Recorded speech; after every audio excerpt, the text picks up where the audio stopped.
What do you think, Kaz? Why did Paz come all the way to Colombia herself? It's a long trip to make just to be Exhibit A in Gálvez's sales pitch. She's only 16, still a kid. Maybe we should take her wish for peace at face value. Life's funny sometimes, isn't it? What brought that on? We first met as enemies on the battlefield. And now here we are, fighting side by side. You mean Colombia? Yeah, after I quit the JSDF. I made my way there and got myself a position as a drill sergeant for a band of revolutionaries, despite the fact that I'd never seen a day of combat. I see you had the gift for talking business in Spanish even back then. Oh, come on, stop it. You're making me blush. Unlucky for me, though, you were in the service of the Colombian army. I remember it like it was yesterday. It all happened in an instant. You guys ambushed us, and half my unit was taken out. My mind went totally blank. I couldn't keep it together. My whole unit was wiped out, and I was left half dead from a bomb blast. Then, as I was leaving, you yelled out at me. I came all the way from Japan to be here. My place is on the battlefield. Then you asked for my help, saying, I want to be the one to end it. I remember being surprised that there were still samurai in Japan. You guys came over to me. I had a grenade hidden under me, but even then you were too fast. The second I pulled the pin, you grabbed the hand I was using to hold the grenade with both palms. I didn't want it to go off. I'd heard samurai were a proud bunch. I wanted to know why one of them would stoop so low as to try to take his opponent with him. And I said, I'll never lose again. We'll never lose again. Yeah. We'll do whatever it takes, but we'll never be beaten again. Then, I passed out from the blood loss. When I woke up, I was in your camp's infirmary, stuck full of tubes. Why'd you save me? Your enemy after I tried to kill you. Because you swallowed your pride and fought with everything you had. I just didn't want to lose. You found a way to fight back, even in the face of death, even when you knew you were going to die. That's the mark of a true warrior. It's not about gain and loss, or victory and defeat. I looked at the way you lived your life and saw the path I needed to take.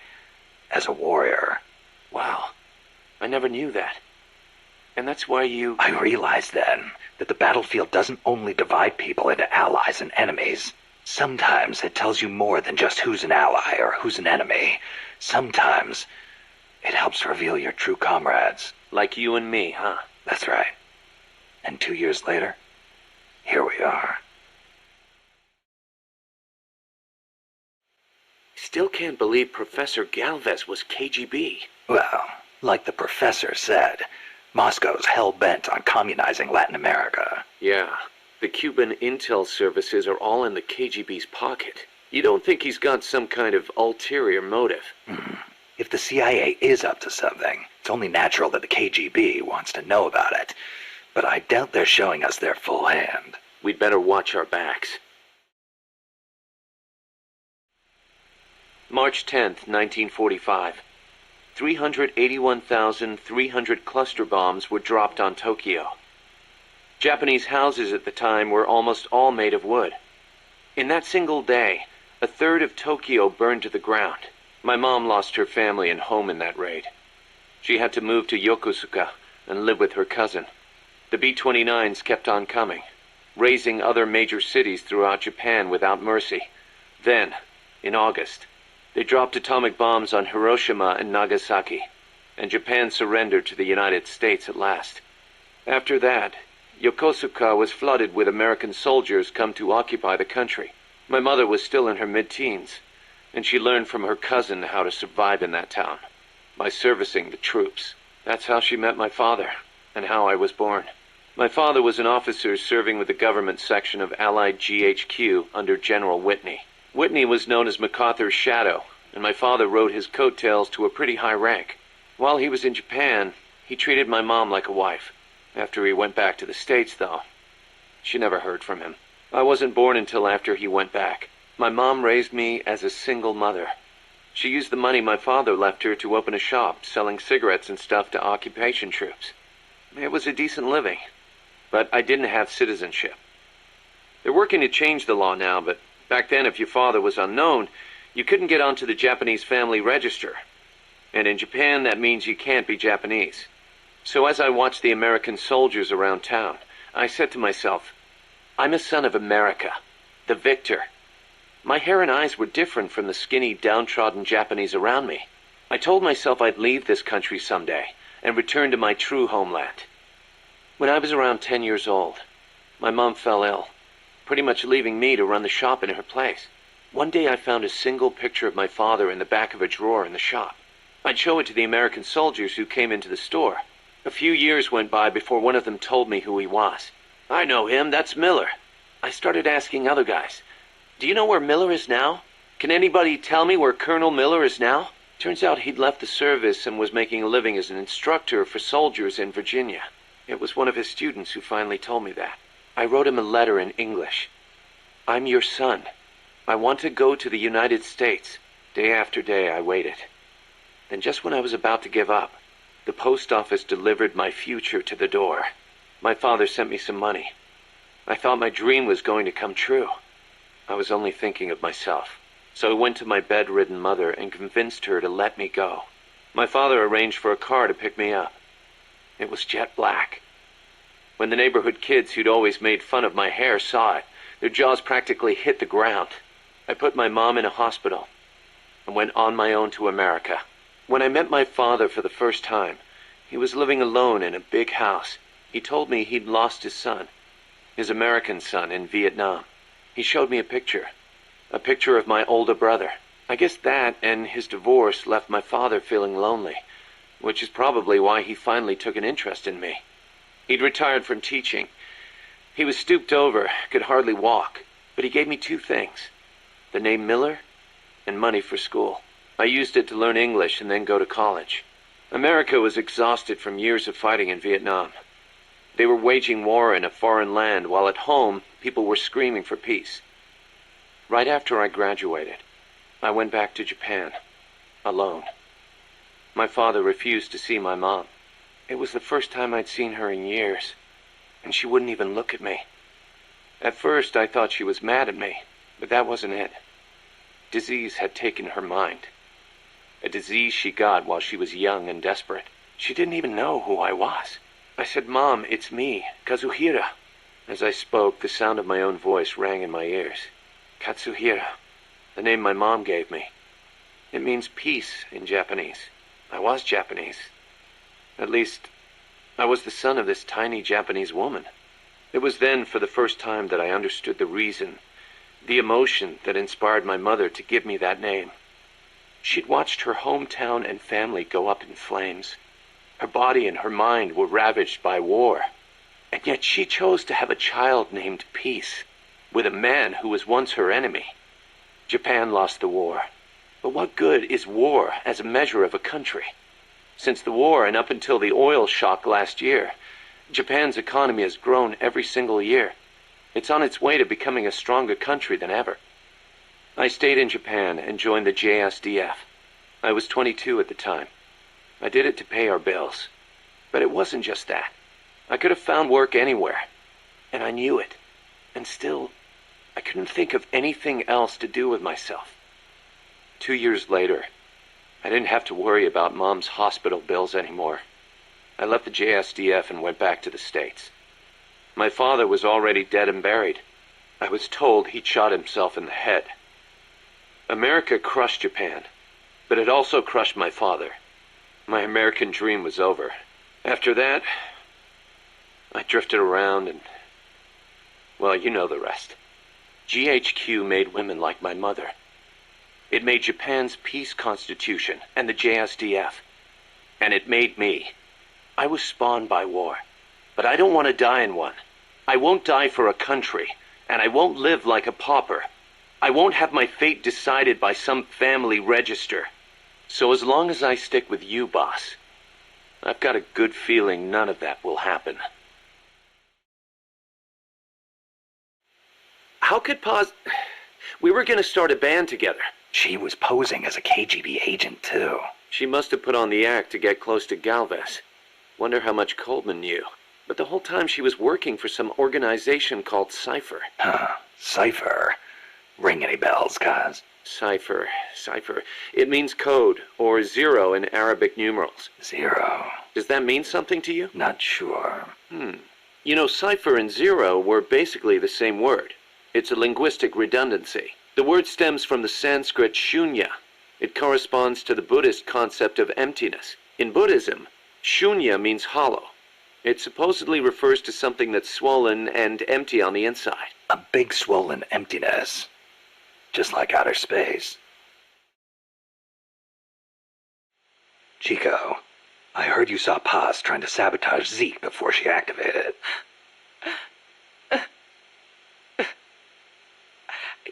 I should have stopped her. If only I hadn't run away. I could have captured her before she got inside. If I'd done that, she'd still be here. She was carrying a gun.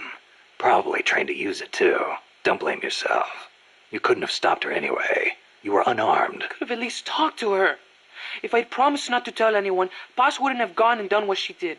It's just I was so shocked. I panicked.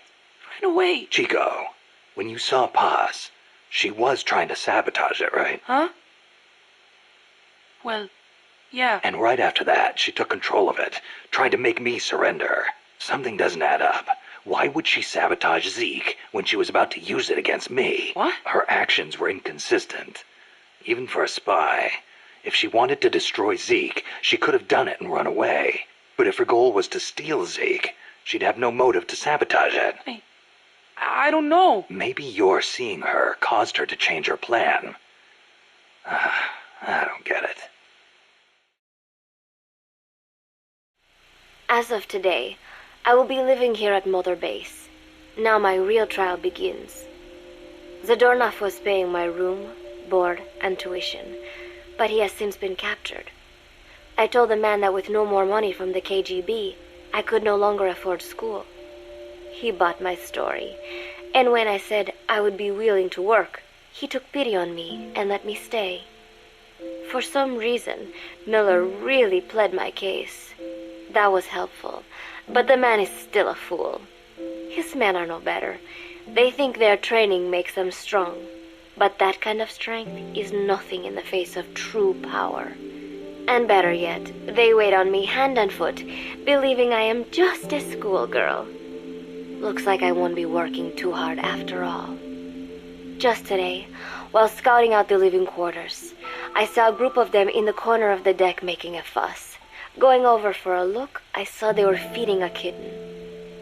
A bunch of grown hard men, and they're the ones acting like schoolgirls. Look, isn't he cute? What is wrong with them? Disgusted, I just nodded and smiled. I must stay in character after all. I indulged their chit-chat for a few moments.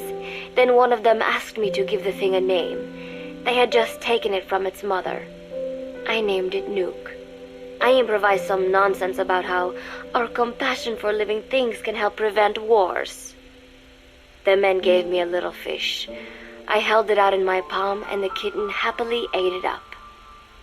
What a pathetic, feeble creature. It sickens me.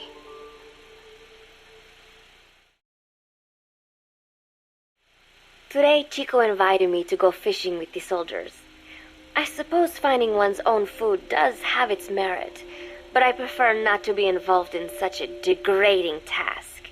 And their prattling on about fishing being fun is nonsense. I'm not here to find playmates.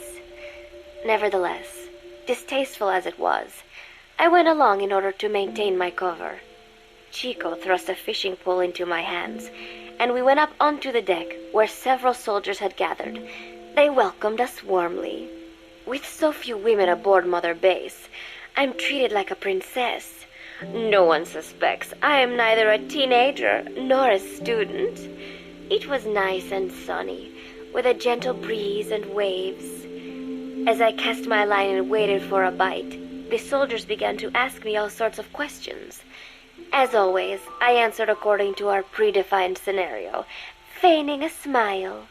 As I sat there feeding them lies, the fish began to bite, and the soldiers began to focus on their prey. Chico had his bait stolen by a fish, and got so angry that he stood up and nearly fell into the sea. Everybody laughed. It almost made me want to join in too. At some point, I got a bite myself. The instant after I felt that first gentle tug, The fish yanked the line with astonishing strength, and I let out a cry of surprise. I thought he was going to be huge. It was my first time fishing, and I was a bit flustered, so the soldier beside me helped by supporting the pole from behind. "Reel it in," they shouted.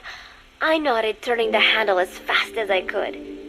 I wondered what kind of fish lived below the surface, and thought back to the deep sea dives I had to do as part of training. Those were difficult days, but I remember finding the multicolored fish gliding through the water incredibly soothing. After a hard fight, I pulled it up. To my surprise, it wasn't even half a vara, rather anticlimactic. But I wasn't doing it for fun, so I wasn't the least bit disappointed. Nook was hovering nearby with an expectant look on his face, so I gave the fish to him. All in all, a thoroughly wasted day. Preparations are coming along nicely. No one suspects me of being the one to let Zadarnov out of his cell. Today, Amanda and I taught Cecile how to make gallo pinto. It is a simple home-cooked dish consisting of black frijoles mixed with arroz. It is well known throughout Central America, not just in Costa Rica, so it is no surprise that a Nica like Amanda would be good at making it. But I was raised in the States from a very young age, and can hardly even remember my mother's gallo pinto. Having to make chit-chat with that clueless bird lover and the so-called revolutionary was excruciating. And, clueless or not, I will need to be especially careful around Cecile, the one who actually recorded that tape. Thankfully, Miller and his men seem to believe I mistook the tape I found for one my friend made. In any case, one can never be too careful. Anyway, the three of us minced garlic and herbs, then cooked them in a pot with frijoles we'd soaked overnight. While waiting for them to cook, we sautéed onions and arroz in a frying pan. Cecile worked the frying pan according to Amanda's directions, but seemed a bit glum. She does have a knack for cooking, though. She is French, after all. We added water to the pan and watched the arroz begin to steam. While we waited, Amanda shared memories of her mother with us. They had been separated because of Simosa, but the taste of her mother's cooking was still fresh in her mind. When the frijoles were ready, we drained the water, stir-frying them with the rest of the vegetables. Quite a complicated process for home cooking. Nonetheless, it kept them occupied. The longer we sat and talked, the greater the chance of my arousing their suspicions. With women, it is not enough to just bat your eyelashes and giggle. It takes a lot of effort to divert attention. When the arroz was done cooking, we folded it into the frijoles and added salsa, stirring the mixture as it simmered. At this point, for some reason, the conversation turned to romance. Why does it have to be that way whenever women get together and chat? Cecile fancies herself to be well-versed in such matters, and gave Amanda all sorts of advice. It was harmless enough, until, to my irritation, she began pestering me whether there was anybody I liked. "Not right now," I said, trying to dodge the question. But she pressed on. "It's Snake, isn't it?" I gritted my teeth and played it coy. "Maybe." Cecile nodded and giggled. "He is pretty sexy, isn't he?" What a ditz! It's all I can manage to just survive. The thought of romance has never once crossed my mind. I have no interest in that kind of man. Soon enough, a rich aroma began to fill the room. The gallo pinto was ready. New came over and rubbed up against our legs, looking for a handout. Unfortunately, it was not the kind of food a cat would like. We let a few of the soldiers have a bite, and then headed off to the mess hall. The home-cooked flavor we'd achieved was a big hit with the men of MSF. Not that we are trying to impress them or anything. Even I could manage a dish like that. Snake enjoyed it too. Let me make this absolutely clear. I have no interest in that man. Football, or soccer as it is known in the States, is extremely popular here. It has not caught on yet in the US, but it has legions of rabid fans all across Latin America. These fans can get so rowdy that it is commonly believed El Salvador and Honduras went to war in 1969 over scuffles in a soccer match. In reality, tensions between the two countries were already high. The match was merely one of the sparks that set them off. But these people are so passionate about this sport that the story seems plausible. Predictably, many of the soldiers here are fans. They have apparently divided themselves into Costa Rican and Nicaraguan teams and started playing each other. To play, you need a ball and 2 goals. The R&D team built and set up simple goals on the deck. I had absolutely no interest, but Chico insisted that I come and watch. It was not a proper match by any means. The pitch was not even regulation size, but the players and spectators alike got pretty excited. They banged empty cans and shouted cheers through the handmade megaphones. It almost felt like carnival. Huey, the referee, blew a whistle to start the match. The soldiers' training has left them in excellent physical shape, but they lacked the honed skills of professionals, and their play was quite rough. Midway through, one of the men collided with another. They started shouting at one another, but Huey stepped in. "I thought we had forsaken our countries, become one with the earth," he said, quoting Snake. "We are not competing for national pride here, and we are not fighting for the good of any one country. This is not a war. Soccer is a peaceful sport, am I right?" The soldiers nodded. They know the pain of war, and they share Snake's vision. Perhaps that is why all this resonates with them. Team Costa Rica was down a man, and somehow I was picked to fill in. Costa Rica had the advantage up until that point. I suppose Huey wanted to keep it balanced. The soldiers agreed with Huey's call. Maybe the Costa Rican players felt an even matchup would be more fun, too. I could not be bothered to run at first, but chasing the ball out there in the hot sun, I was soon drenched in sweat. Before long, I found myself actively seeking out the ball, partially out of desperation. I picked up a loose ball deep on the opponent's side of the field. Even though he's Nicaraguan, Chico cheered me on, yelling, "Go for it, shoot!" I launched the ball as hard as I could, only to have it blocked by the keeper.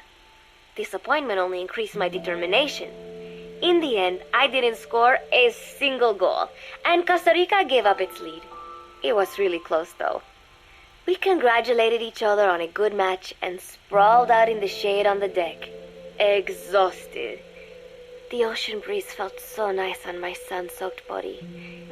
Nuke came over. It is one of his favorite spots, and stretched out next to me. And together, we watched fluffy white clouds drift lazily across the clear blue sky. It was lovely out today, so I decided to sun myself in a lounge chair up on the deck when Strangelove came up to me. Despite the heat, she was in her usual long sleeves and pants. I waved at her. She looked away and mumbled, "Hello there. Fancy meeting you here." I asked if she needed anything, feeling her eyes creeping up and down my body like she was savoring it. Finally, she swallowed and said, "You have such beautiful skin." Bewildered, I shook my head and said, "No, not at all. I had heard rumors that she was a lesbian, but she couldn't be after me, could she?" She continued to stare and said, "No, it is beautiful, but you must not let yourself get so tanned." And then she took my hand in hers. "What is wrong with a little sun?" I asked, trying to cut the conversation short. But she shook her head violently. "No, you mustn't. A young lady should take better care of her skin." She was acting strangely now, as if aroused. She lectured me on the perils of tanning, how it ages skin, causing wrinkles and spots, and in the worst cases, even skin cancer. I knew already that tanning could cause spots, but I thought only pale-skinned Anglo-Saxons had to deal with that. Having a scientist tell me it causes aging, though, that spooked me a little. If I am to keep playing the teenager, I will have to start paying more attention to my skin. Sensing my anxiety, she took a small tube from her pocket. She said it was the sunscreen she always used. She told me to keep it. I didn't know what to say. I was more than happy to take it, but exactly what were her intentions? Was she merely being nice? Or is she really into me? Either way, there was no reason to refuse, I suppose.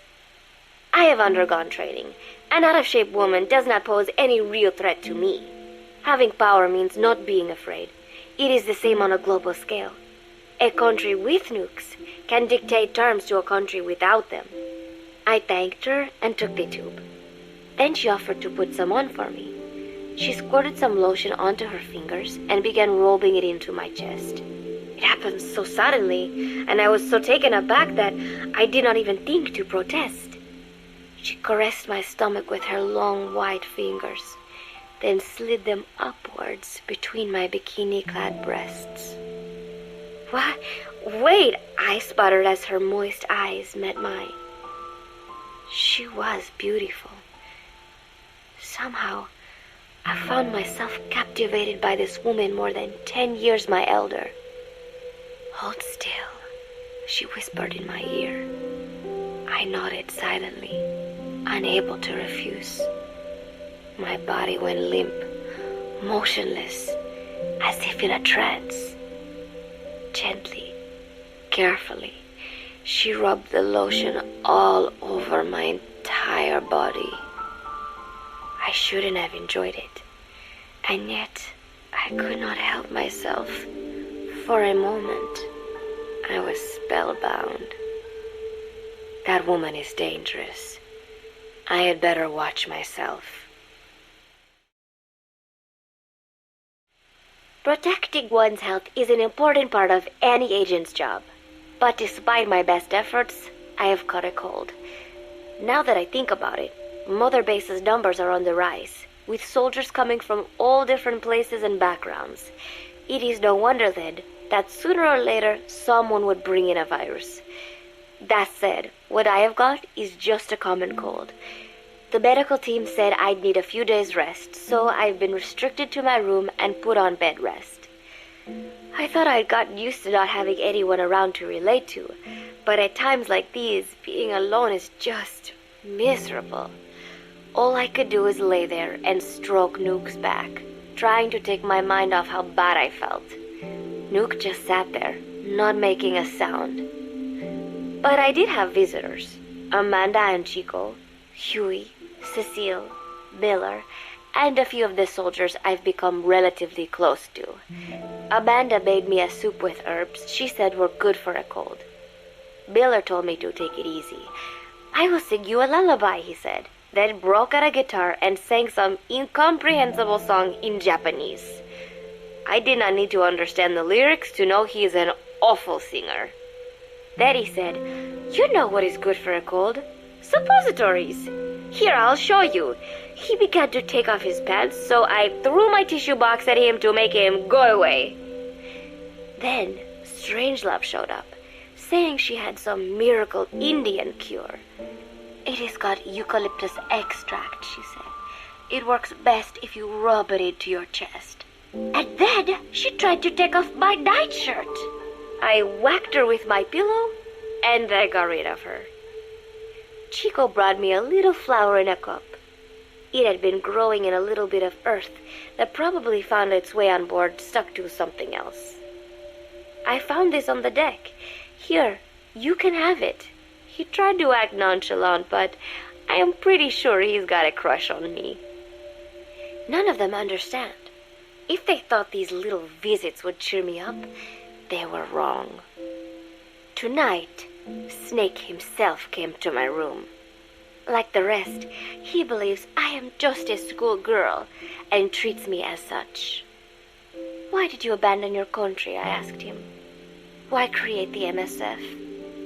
Of course, I knew the answers already, but I wanted to hear it from him.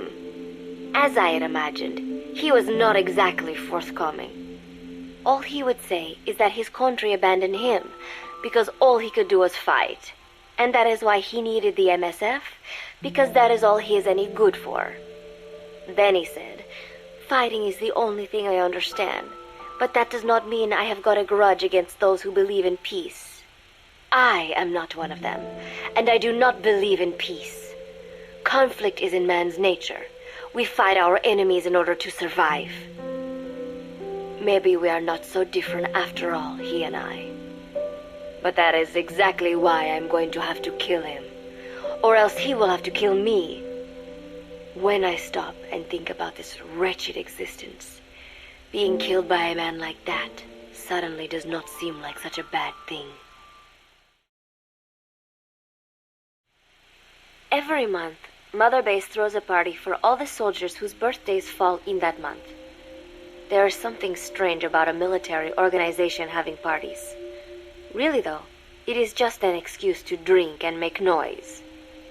It is not easy to get alcohol in a fortress in the middle of the ocean. Most days they are training from dawn till dusk. They do not have time for things like drinking.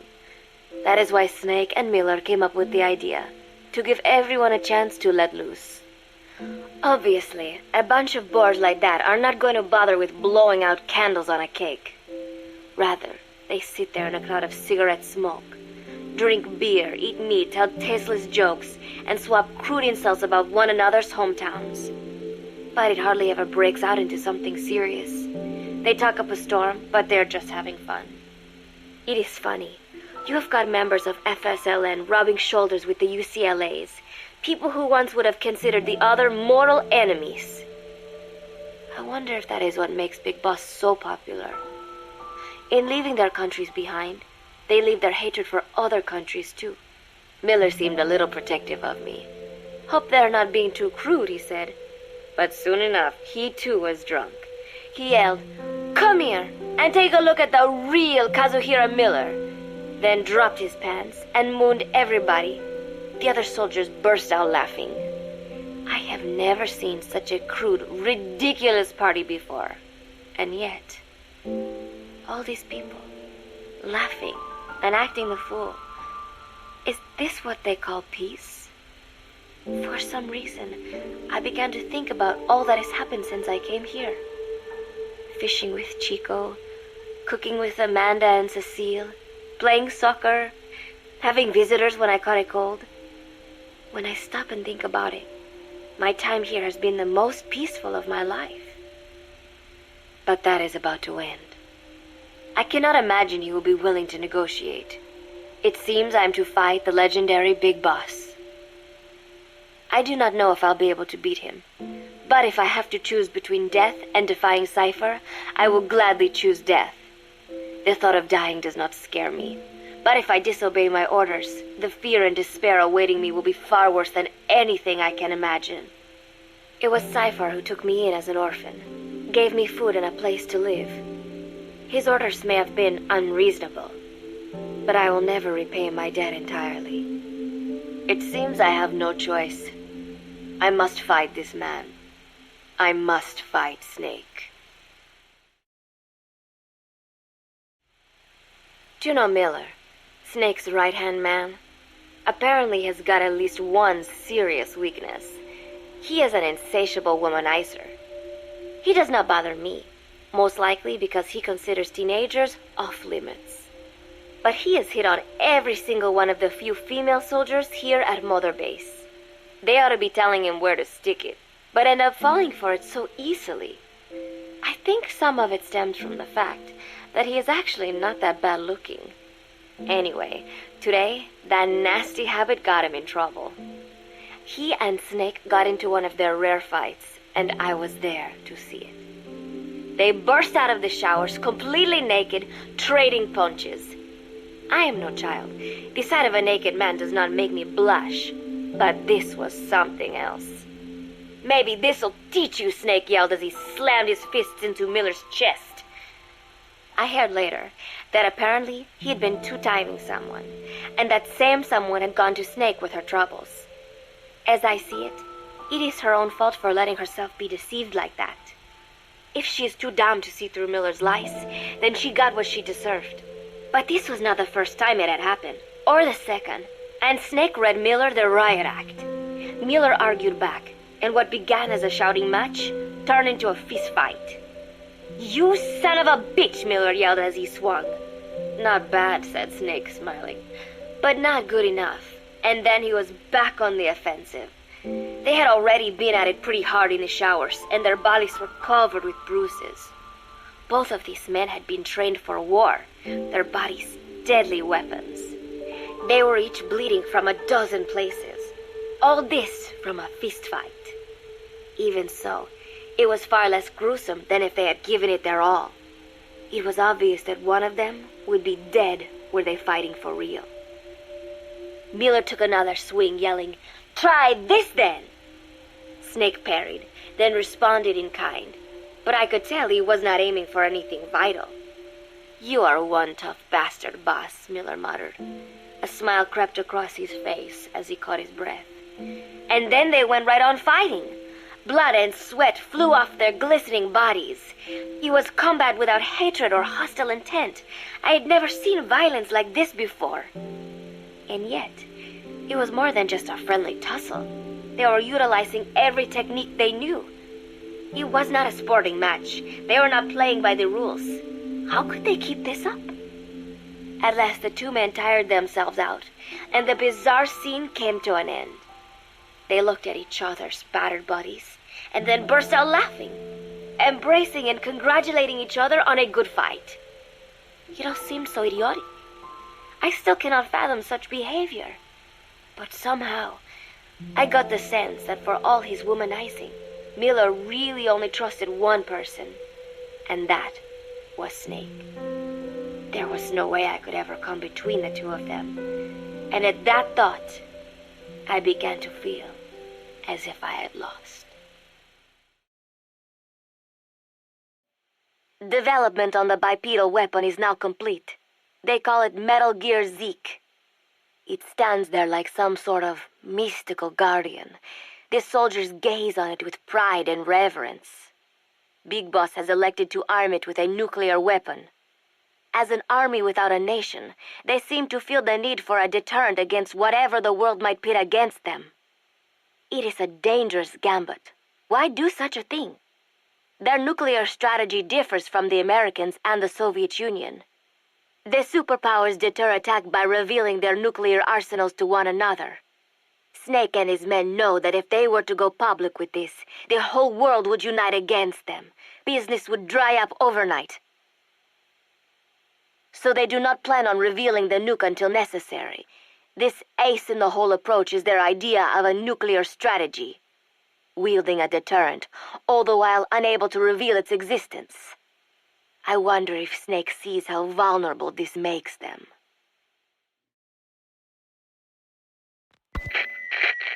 Yes. Hijack Zeke? Yes, I did indicate that to be our leverage. But I cannot imagine his agreeing to that now. But did you not raise them to safeguard your governance without borders? No. I have not forgotten. Cipher watches all. All of Mother Base is preparing for a festival. Since Snake and his soldiers spend so much time fighting, they are setting aside one day a year for peace and relaxation. I do not know all the details, but apparently that is what Snake and Miller decided. These soldiers love the idea, of course.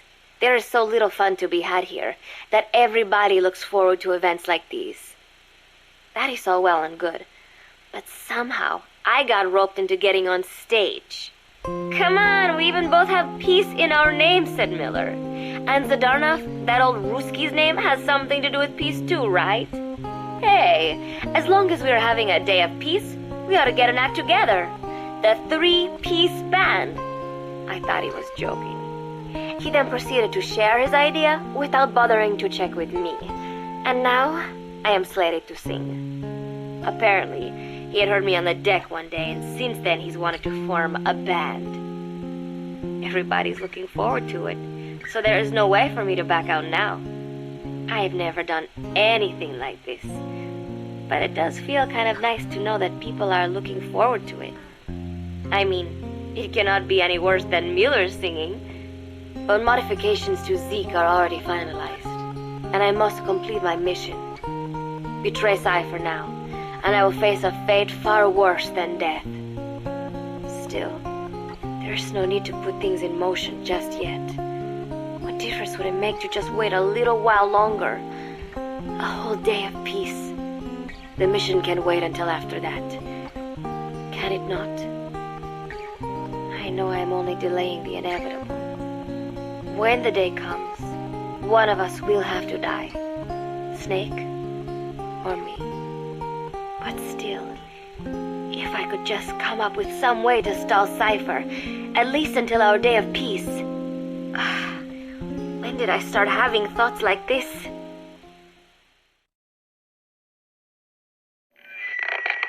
Yes, things are proceeding, but modifying Zeke has not proven easy.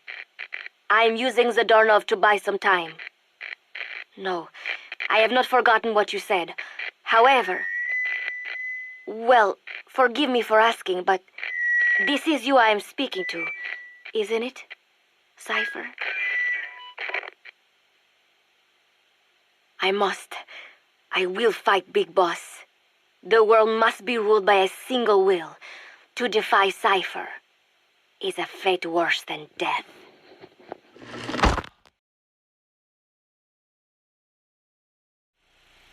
My cover is blown. They know nothing of Cipher or my true objective, but they know I am a spy. There is no more time left. I must act now. I must complete my mission. How did it come to this? All I wanted was 3 more days. Just 3. Miller's already finished writing the song. It is called Love Deterrent. It is about a girl who cannot express her true feelings. I have been practicing. I am no pro, but I was pretty sure I would do a decent job. And now this. Cipher found out that Zeke was complete. He must have someone inside Mother Base besides me, spinning his tightly wound web of control, leaving no room for individual will. Typical. When they found out Zeke was complete, I was ordered to execute the operation immediately. If I was going to enjoy just 1 day of peace, I had to ensure the plan could not move forward. I tried to sabotage Zeke. I thought by damaging the drive system, they would have no choice but to delay their plans. I waited until midnight, and then snuck into the hangar. There would be trouble if it looked like sabotage. I selected one of the drive system's load-bearing parts and carefully worked to warp its shape. The leg's drive system requires a high degree of precision to operate. Even the smallest deviation would have done it. Then, Chico walked in. Maybe it was one of those nights where he could not sleep. In any case, he saw me, panicked, and took off running. It would have been easy to kill him, but I could not. I know he likes me. It is not as if I would ever have an interest in a child like him, but I could not pull the trigger. Not at him, not in the back. Will he tell them? Or is there a chance he will keep it a secret? Protect me? No. He knows now. Knows I am not who he thought I was. He ran without even questioning what I was doing. There is no chance he does not know. And soon, all I have built here will end. And if Cipher has another agent among them, if he finds out I tried to sabotage Zeke, this place will no longer be my heaven. Then it is settled. I make my move now. Chico walked in before my sabotage was complete, so Zeke should still be operational. It might not run at full speed or power, but I do not have time to fix that. Without Zeke, I do not have a chance in hell of winning. I must act fast before Chico sounds the alarm. I knew it would come to this. I just did not think it would be so soon. It is time, Zeke. Metal Gear Zeke. Activate. Do you think Paz was planning to double-cross Cipher? Without Zeke, she wouldn't have any way to threaten you. If that were the case, she could have told me all that from the beginning. She wouldn't have had to try and sabotage it. I guess so, but that was the day before Peace Day. Paz was going to sing in a band. I couldn't wait to hear her. What if she wasn't going to double-cross them? Maybe she just wanted to at least be able to enjoy that. Chico. I knew it! If only I hadn't run away. If I talked to her. Promise I wouldn't tell anybody. Don't second-guess yourself. Think about who might have been hurt if you kept quiet. Yeah, but... Besides, we don't know for sure she's dead. She was ejected into the ocean, and she had scuba equipment with her. Yeah. Stop beating yourself up over the past, Chico. Put your hope in the future. The past is the past, but the future is up to you. Right, boss.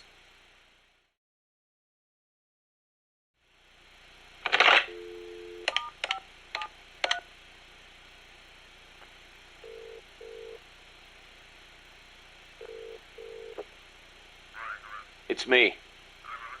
Smoothly? Naturally? No. Big Boss doesn't know the truth. No, Langley hasn't decided what to do yet. Their hands are full with their own mess. True. Lubyanka is in the same boat.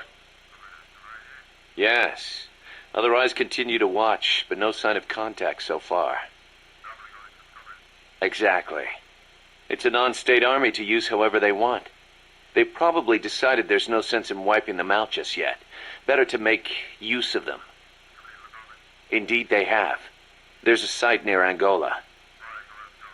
And we fully validated the AI as well. Agreed. In the end, a machine is just that. A machine. Sigan was right.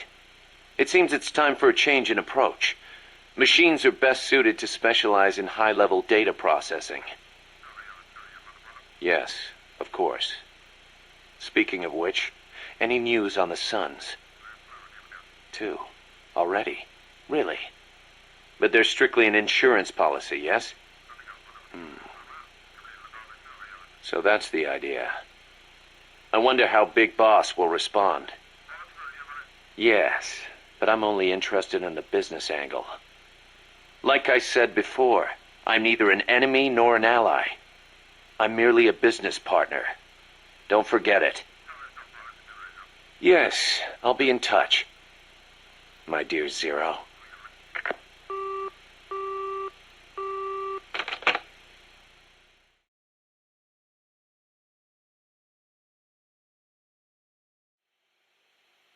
I heard about Paz's tapes. Yeah, why do you think she'd leave him behind? And that diary? Whatever it was, her commitment was wavering. That much is clear. So she was leaving clues to help us. No way to know for sure. And the ocean's not giving her back. Snake, yesterday we received official communication from the IAEA. It says, it has come to our attention that your organization recently purchased nuclear fuel from Uzbekistan authorities. We request permission to inspect your facilities. What a load of bullshit. Yeah, they're after Metal Gear Zeke's nuclear warhead. I'm betting this is payback from Cipher after Paz's leak. Using the UN. There's no telling how much influence they have. But the IAEA can only do inspections in countries that are party to the NPT. And we're not a country. Exactly. We haven't signed a safeguards agreement with the IAEA over peaceful nuclear use, and we're not obligated to report any nuclear material we have, nor information about any nuclear facilities. The IAEA has no authority to inspect us. But despite all that... That nuke's our last line of defense. We don't want to announce we have it until the world is preparing to wipe us off the map. Until then, we let everyone think we're just a private army with conventional firepower. What's Huey's take? That the problem's how to hide the nuke in Metal Gear. But I gotta tell you, he was all for it.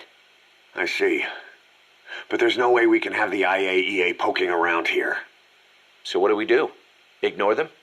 Send them an official letter of refusal. Say that we're a private organization and we've done nothing to attract this suspicion. You got it. We finished Zeke's waterproofing reinforcement yesterday. The day after tomorrow, we'll be done installing the main depth control tank, the compressed air tank, and the attitude control propeller pod. Huey, If the underwater test goes well, next week we'll try the 300-foot seabed depth. Drop the act, Huey. How did we end up agreeing to the nuclear inspection? Because after you sent that letter, I told them. After careful reconsideration, we agree to your request. And frankly, we should be inspected. This is our chance. If they come and go without discovering the nuke, we can tell the world we're clean. Of course, it's risky, and we'll have to make sure everything's perfect, but it'll be worth it. Huey, can they do an inspection without going through the Board of Governors? We contacted the IAEA's admin branch, and they said there's no record of us being brought up at any of the board's meetings. I'd say probably a preliminary inspection to determine whether we should be referred to the board. So it's bound to be a small inspection team, and they won't be here that long. Don't worry, leave everything to me. Has the media gotten wind of this? Yeah, 2 major Western networks want to do stories on us. I planned on saying yes. What? You want to broadcast this place to the world? That's why I agreed to the inspection. This is a golden opportunity. We can use the media to prove to the world we don't have a nuke. Besides, even if we said no, it would just be delaying the inevitable. Kaz, our hands are tied now. Start getting the place ready. Thanks, boss. Don't get the wrong idea. You set it up so that any more changes of heart will arouse suspicion, that's all. Zeke stays, but we'll have to move all other AFVs to shore. Any potential troublemakers can go with them for some mandatory R&R. Sound good, boss? Just do it.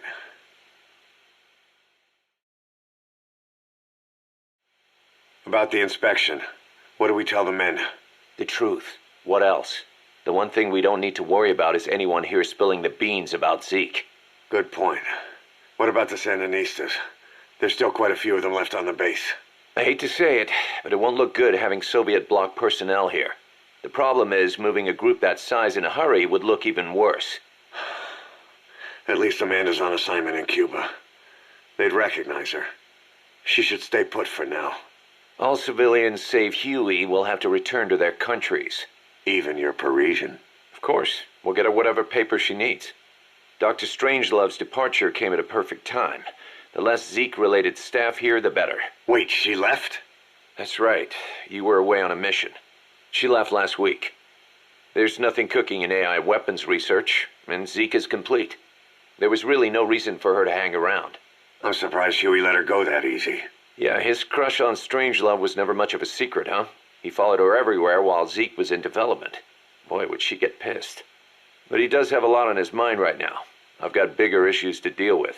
That's what he said. That's the spirit, Huey. 10 days ago, we got reports that Paz was still alive. She survived. She was rescued by Belizean fishermen who found her drifting in the Caribbean. So what's the plan? Silence her before we're compromised? No. I've got something else in mind. Our friends at Cipher suspect Paz could be a double agent. She's being held for interrogation at a camp on the southern tip of Cuba. Black site. Nice. A slice of American pie on communist soil, and out of U.S. legal jurisdiction. The upcoming inspection of Mother Base has to be connected somehow. The timing's too perfect. The UN's nuclear inspection. My guess is they're trying to corroborate Paz's leak. We're an army without a nation. Word of our capabilities gets out, and we'll have the whole world out to shut us down. Having an American private intelligence agency involved's bad news. Cipher's the ones who sent Paz to us in the first place. She knows their true nature. Right. Paz is our only link to Cipher. If she's still alive, we need her on our side. If not us, who else is going to rescue that bitch? When do we do it? The inspection comes first. We'll deal with us afterwards. Do the men know? Word has started to spread. The information came from Cuba through Amanda. One of the base personnel used to belong to El Frente. I'll tell everyone we don't concern ourselves with the survival of enemy spies. We need them focused on the inspection. And if we get her back here and she isn't cooperative, there's still plenty of room for her in the ocean. Works for me. What about Chico? He had a chance to stop Paz from hijacking Zeke and he blew it. He's carried that guilt ever since. Kid really did care about her. Chico, it's hard to say how he'll react. Have Amanda call him out to Cuba. He shouldn't be here right now. Good idea. They haven't seen each other in a while. Little time with Big Sis and he'll forget all about you-know-who.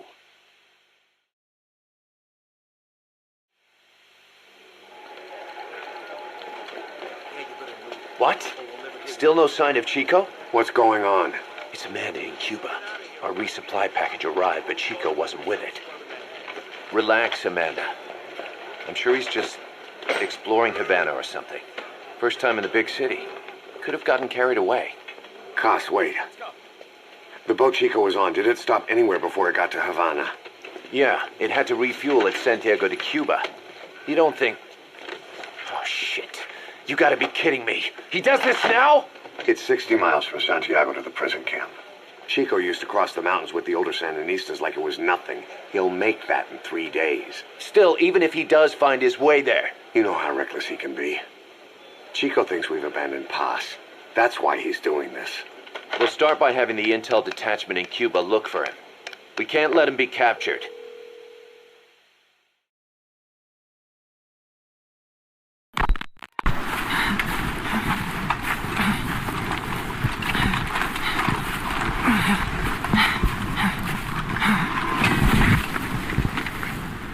I made it ashore. I'm in Cuba. Security looks lighter than I thought. I wonder where Paz is.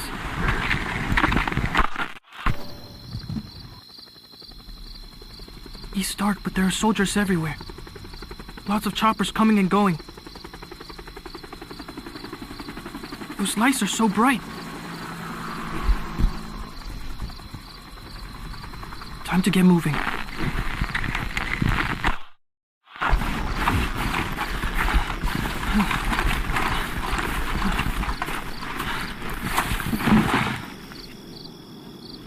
I got close to the fence to see if I could spot her. They had a guard posted, so I got out of there. Guess security's not so light after all. I'm coming, Paz.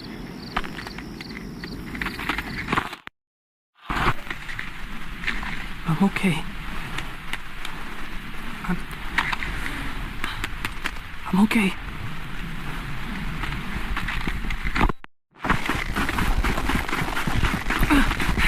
I think I found her. It's gotta be Paz. No. They're looking for me.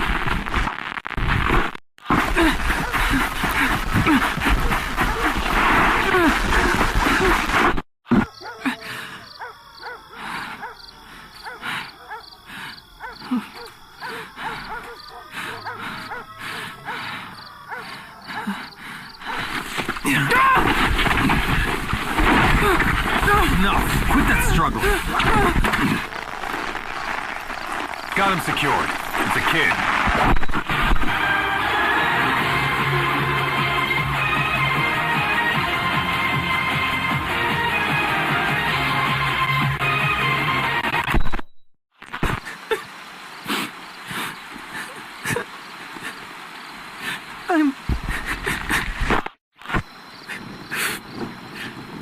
I got caught. I'm in a cage. Give me back my recorder. At least whoever finds this will know what happened.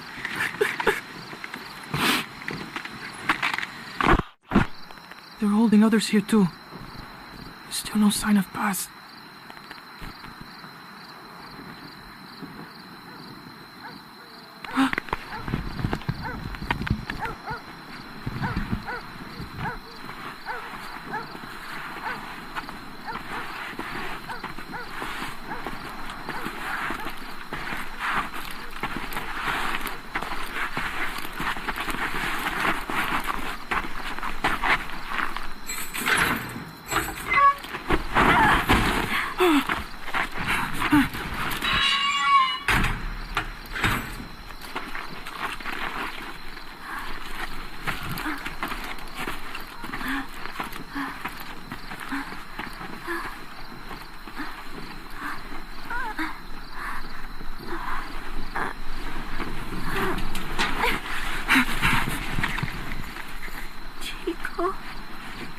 Paz?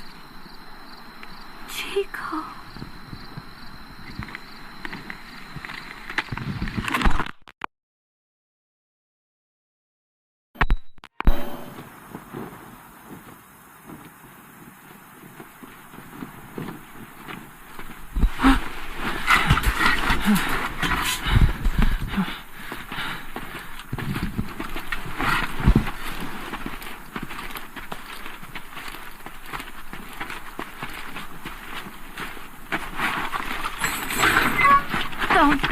sorry, you son of a bitch.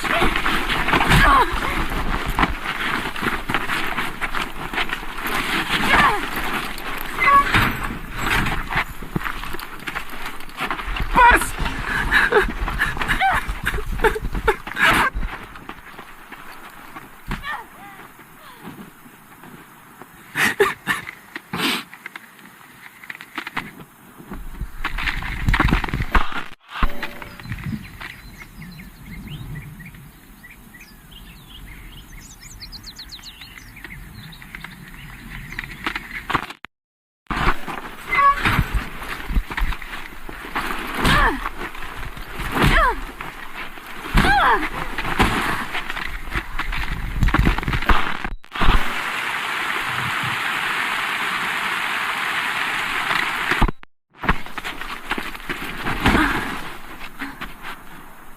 She looks weak. We need her alive. Yes, sir.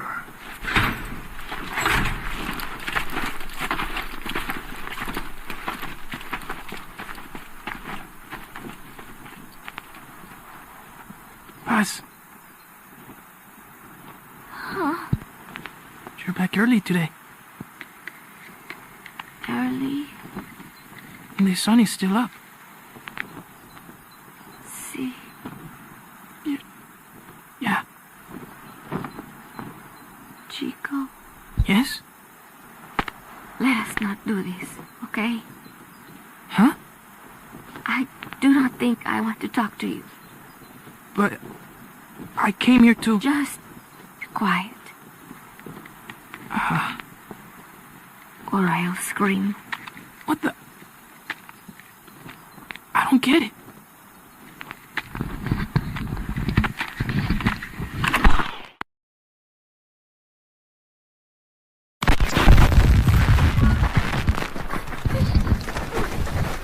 Bus!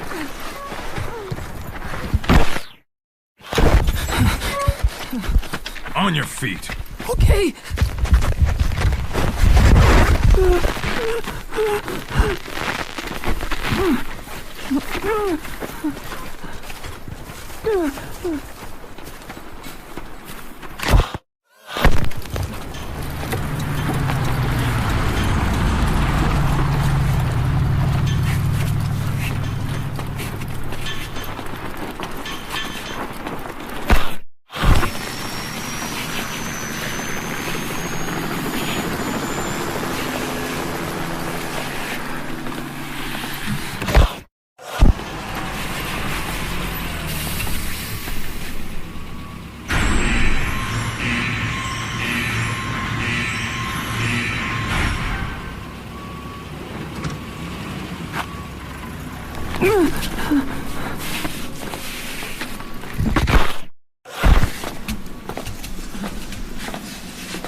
You've got company.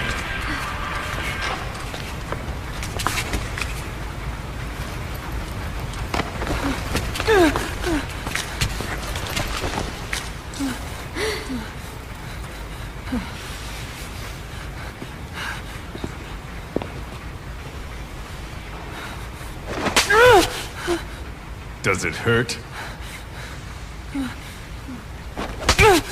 Talk. Talk!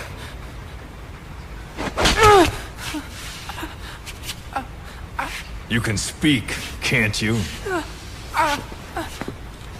Then talk. okay! Okay. Good boy. Your boss and I go way back. Don't count on him coming to rescue you. If you're a real soldier, you'll find your own way out. But don't bother trying to escape. Let's say you get lucky, and you don't look very lucky. And by some miracle, you get out of your cage. Let's even say you're able to elude the guards. Then what? The nearest Cuban border is 4 miles to the east. 4 miles of barren, America-controlled soil. Think you'd make it? You wouldn't get any help from the Cubans. And the border's a mess of live minefields. Think you'd make it through that? With your girlfriend in tow? If you were that lucky, you wouldn't even be here right now.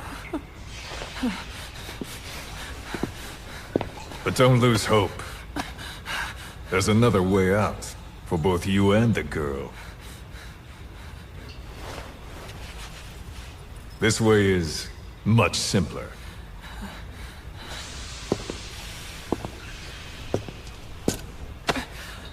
I ask, you answer. Easy, right? Just tell me what you know. You're dumber than you look. Wasting your time torturing kids.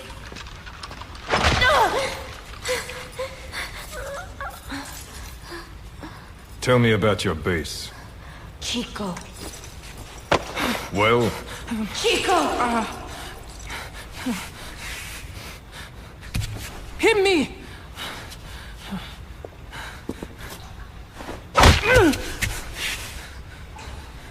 Again! Huh. Trying to impress the girl, little man? How cute. All right. Let's try something else.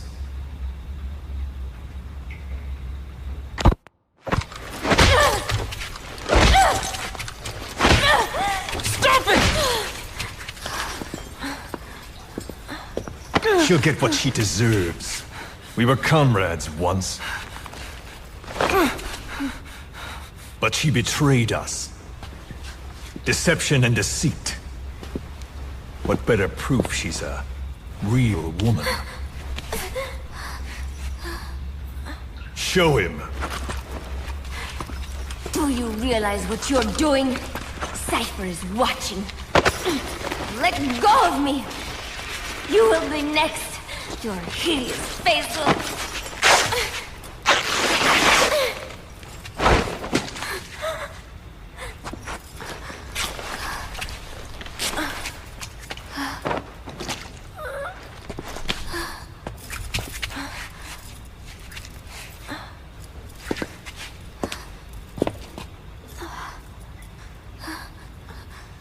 Repulsive, isn't it?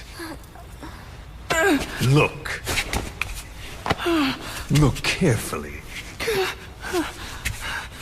Watch out when you grow up, boy. This is the kind of woman you'll want to avoid. Of course, scars like those make it rather difficult to lead a normal life. I should know. Continue. Talk, and you both go free. Chico!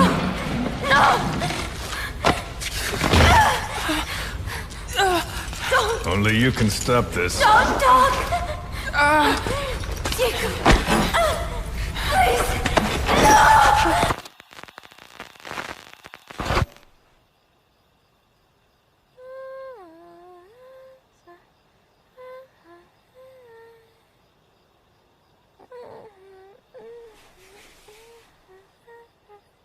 Paz.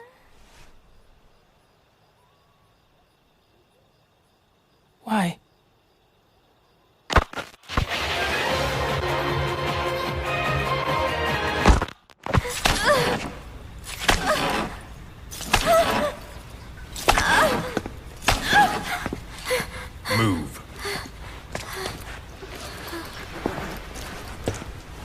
Get up.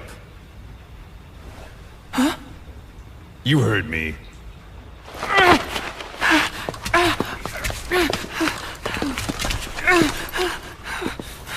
Do you like what you see?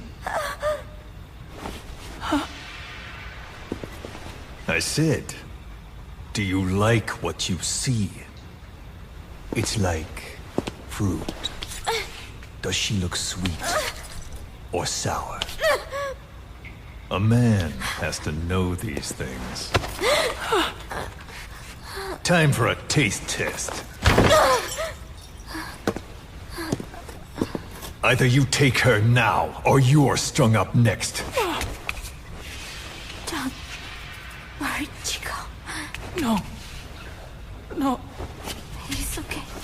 Chico, you won't hurt me. I don't. Get on with it. I can't. Chico. No. Come on.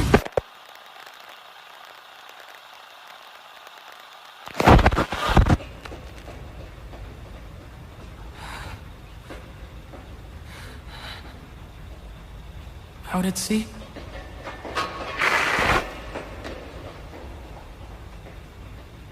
Staff of 300? But usually there's... Zeke. And again. See? That wasn't so hard. You got what you wanted. Aren't you satisfied? We're halfway there.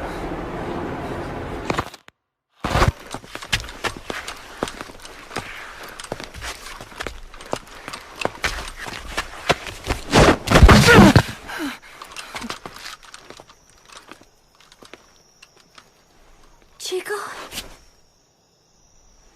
Chico? Thought you didn't want to talk to me. There's one thing I want to say. What?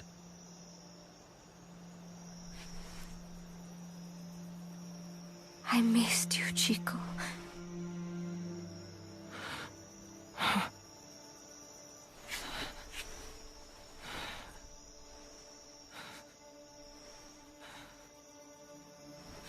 Yeah. Come here. Huh? Closer.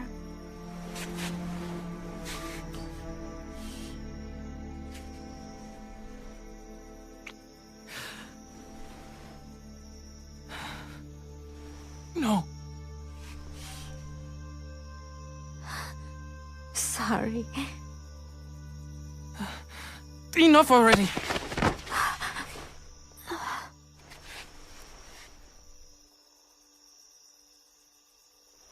You want to do it here?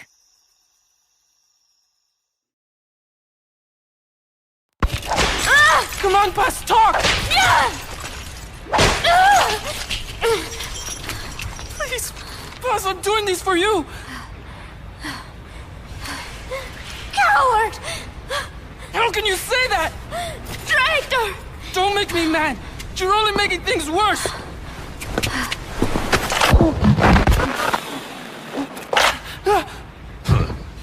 Take him back to his cage. What did I do? Бегите, как от Cipher.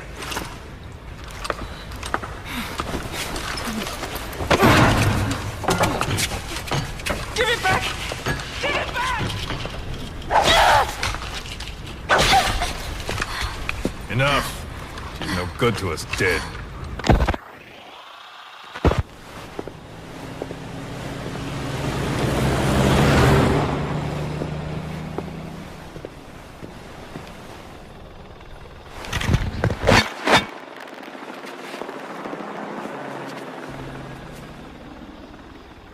Can I have it back? We've decided to let her go.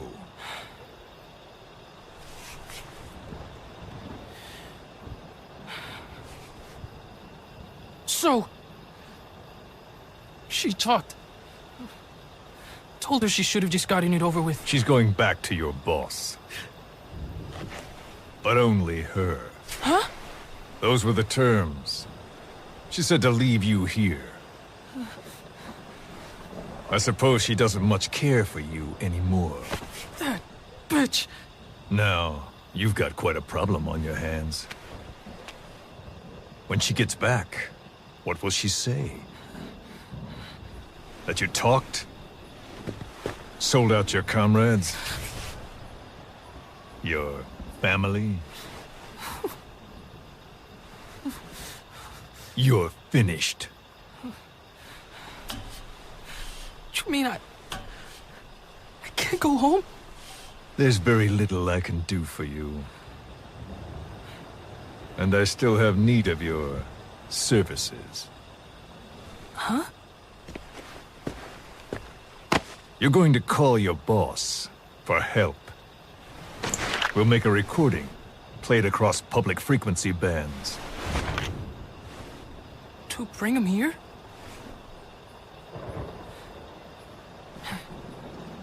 Yeah, right. Do you expect me to trust you? I'll never help you! Perhaps, but if you did, I wouldn't mind looking the other way if he did come for you. Take some guards off duty, let you quietly slip away. But you wouldn't want the girl leaving here alive.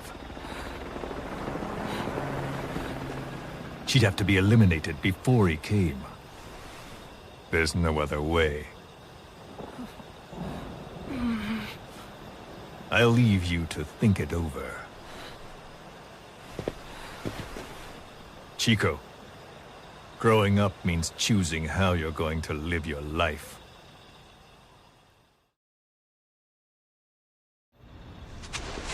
Snake, it's Chico. I need your help. Cipher's holding me on a U.S. military base in Cuba.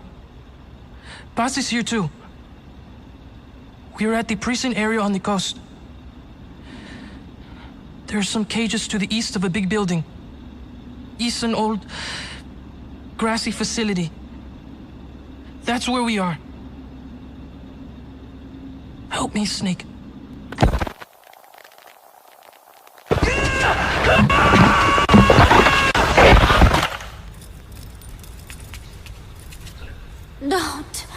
Don't do it. Kids are natural, don't you think? What do you think Big Boss will do? He'll know it's a trap, but he'll come anyway. That's the kind of man he is. Don't. Thanks to your report, a nuclear inspection team's being sent to their base.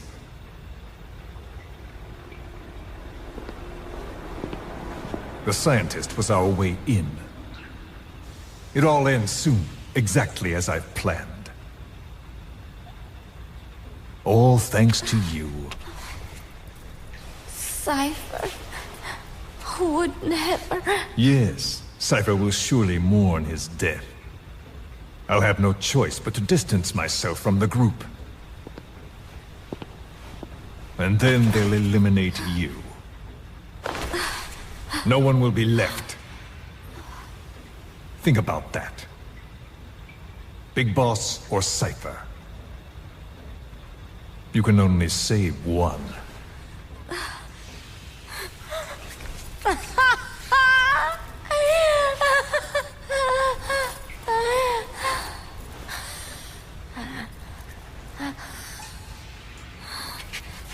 I will never talk.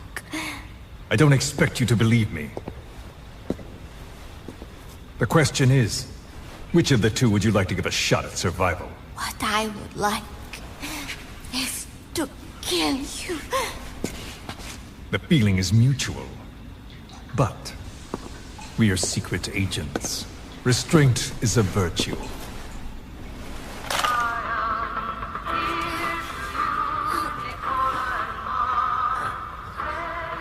Your favorite song. Nicola, Bart, immigrants wrongly executed. but their deaths served as a message to others. That ours is a society that murders the innocent. Do you too believe your sacrifice will change the world? If so, the time is now. Cipher's been in hiding ever since his grand experiment. No one's seen him in years. All we hear are orders delivered by proxy. Except you. You met with him, face to face, in order to contact Big Boss. Tell me where he is. Where is Cipher? Where is Zero? I've never known choice. Where I was born, the language I speak, I've never had the freedom to choose for myself. But you, right now, are free. Do as you will. This will save Big Boss. It may. Will you really kill Zero for me? Not for you.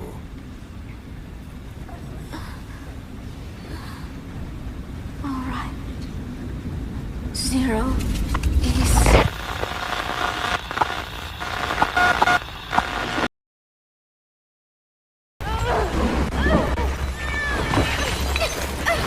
Give her the shot already! Hold her still.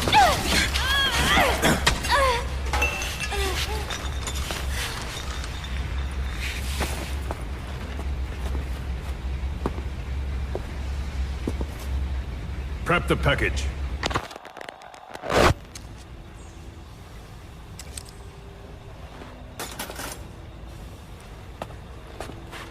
She's all closed up. Timer set for your instructions. We can't have her waking up or dying on us. I gave her a transfusion, a nutrient cocktail, and an anesthetic. How long does she have? 24 hours, same as her cargo. She won't last much longer than that. To make room for the bomb, I removed organs she won't need. Almost there. Now for the second one. In a place they'd never look.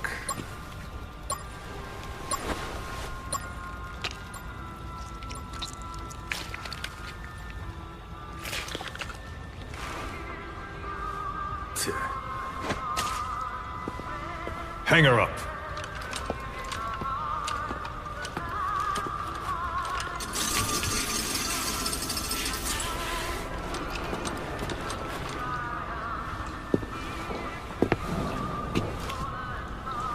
You shall not see triumph.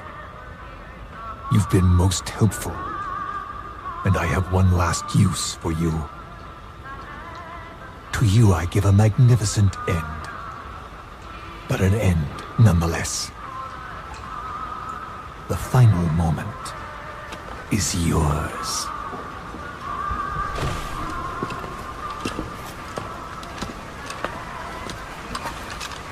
We heard from the advance team. Everything's right on schedule.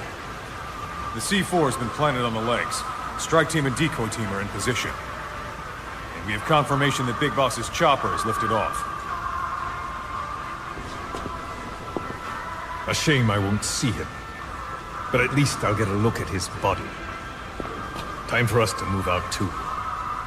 But first, let's stop by and see the boy. I want Big Boss to hear his little diary. Hopefully, he's still a good listener.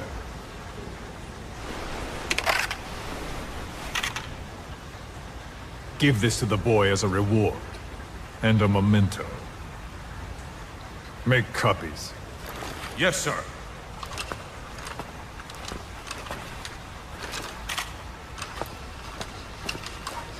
First Big Boss, then Zero. Liberation is at hand.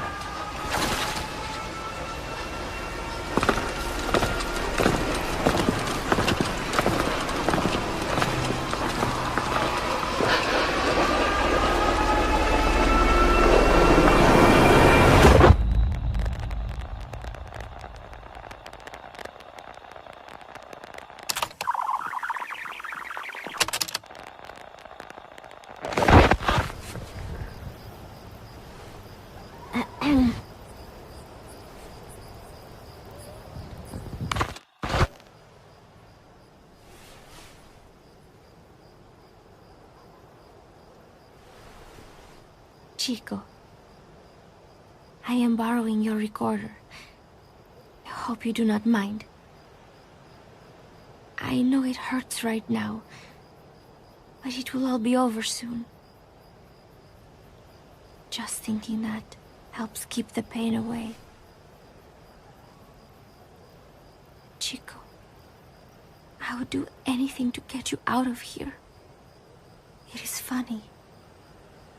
I have never helped anyone else before.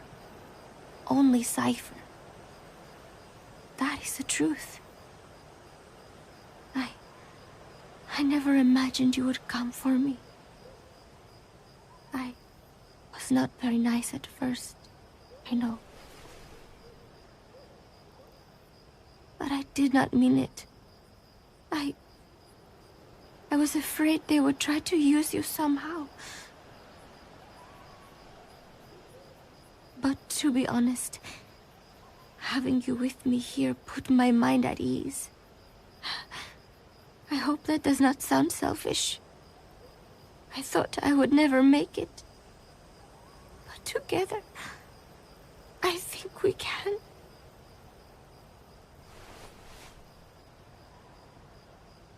I'm watching you sleep as I record this. You have made me believe that I will make it out of here.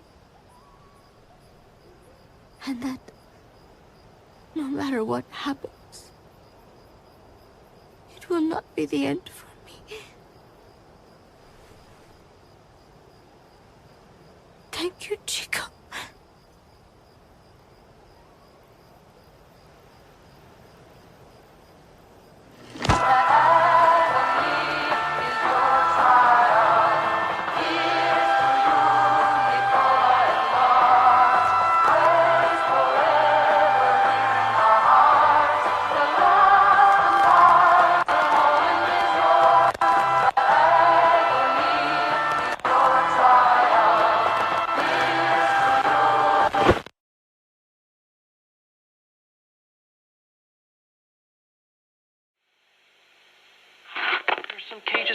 Of a big building.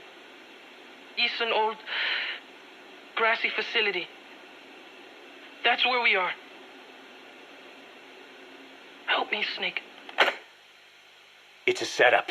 We have no choice. Yeah, if Chico talks, he could blow the nuke cover up. We can't hold off until the inspection's over.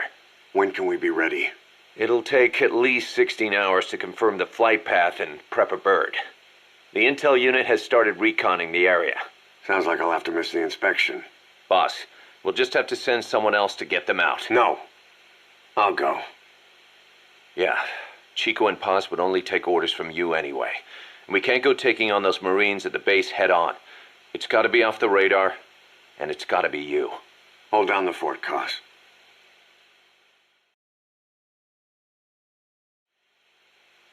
Snake, you can forget about civil liberties where you're headed. God only knows what they'd do to you if you got caught. Do not let that happen. The Cubans leased the land to the U.S. as a gesture for helping them gain independence from Spain. The deal remains in effect until both countries agree to dissolve it, or the U.S. abandons the land. That's why America still operates the base even after La Revolucion. Problem is, it's leased land. Meaning it isn't American soil, so the U.S. Constitution doesn't apply there. That allows them to withhold its civil rights protections. Yeah, that's Uncle Sam's excuse. The area was originally only for detaining refugees from countries like Cuba and Haiti. But a few years ago, the CIA and its like started using it as a black site. Enemies of the state are renditioned there and subjected to extreme forms of interrogation. You can bet Cipher had a hand in that. As you'd expect, American and other Western human rights organizations aren't allowed anywhere near the place. What happens there disappears down the memory hole. Who knows what they're doing to Chico and Paz? I'd like to interrogate her ourselves. But if worst comes to worst, make sure she's dead. Chico, on the other hand, we have to bring back. Fast. He knows too much about us. Cos?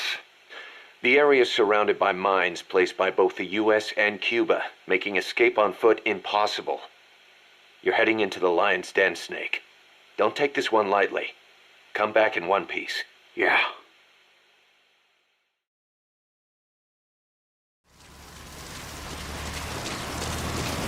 Boss, we've been in touch with Amanda. We had her listen to Chico's call for help. She agrees with us. She said, I know my brother and I know when he's lying. She also had a message for you. I'm ready for the worst. Sounded a little too cheerful to me.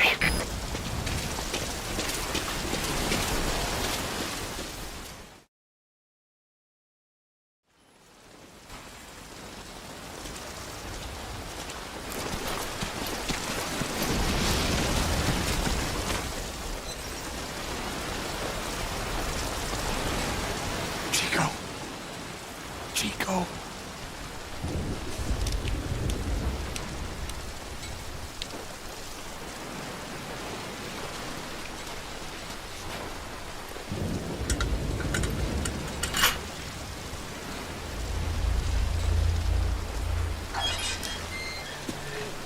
Chico, it's me. No! No! Go away! Go away! Come on, man. Let me out of here, please. Get off me! Get off! Chico, keep it down. Go away! Take a second. Right over here. Hey, you gotta let me out. You let me out, go! Stay here. Get off me! Get off!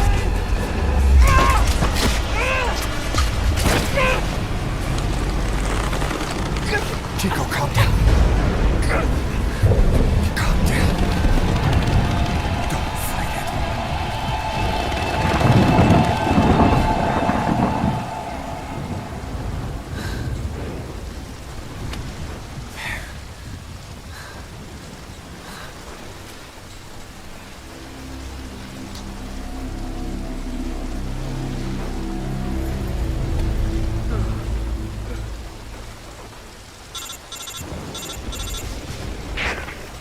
I got Chico. And Paz? Not here. Are you sure? Pretty sure. Is Chico able to walk? Hold on.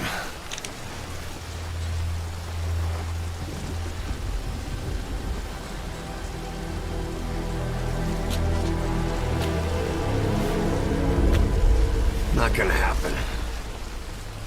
You'll have to carry him out then. Okay, boss, change your plans. Haul Chico over to the rendezvous point. We'll get Paz's whereabouts out of him once he's calmed down.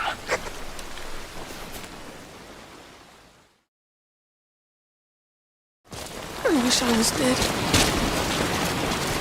I'm sorry.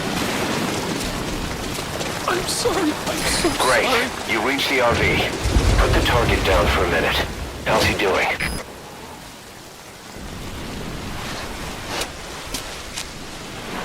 Chico, where is Paz?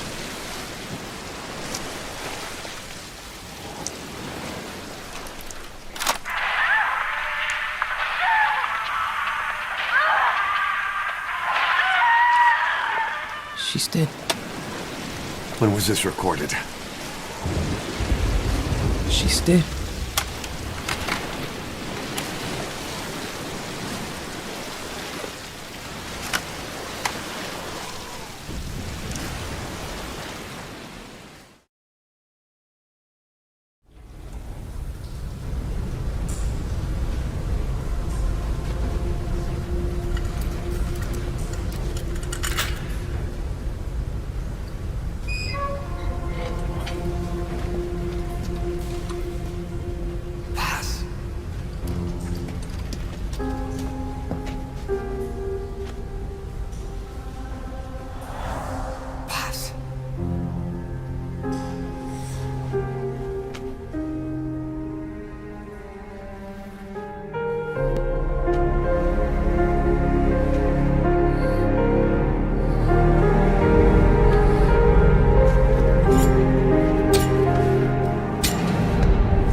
Boss, get Paz onto the helicopter.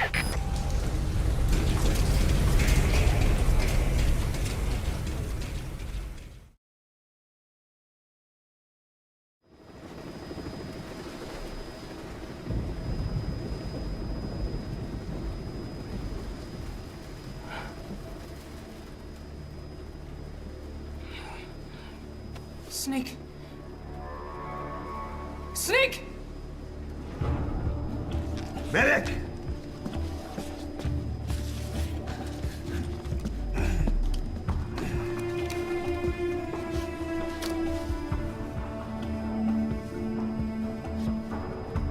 She's rigged.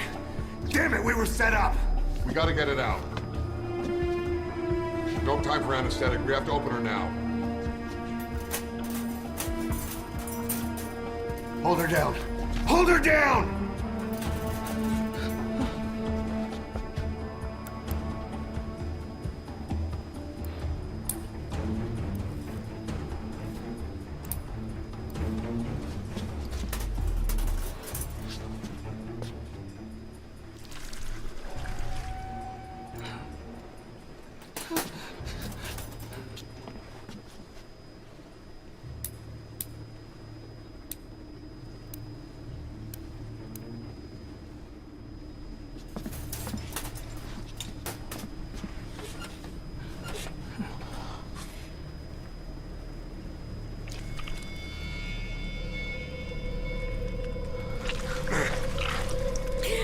Keep her gun in.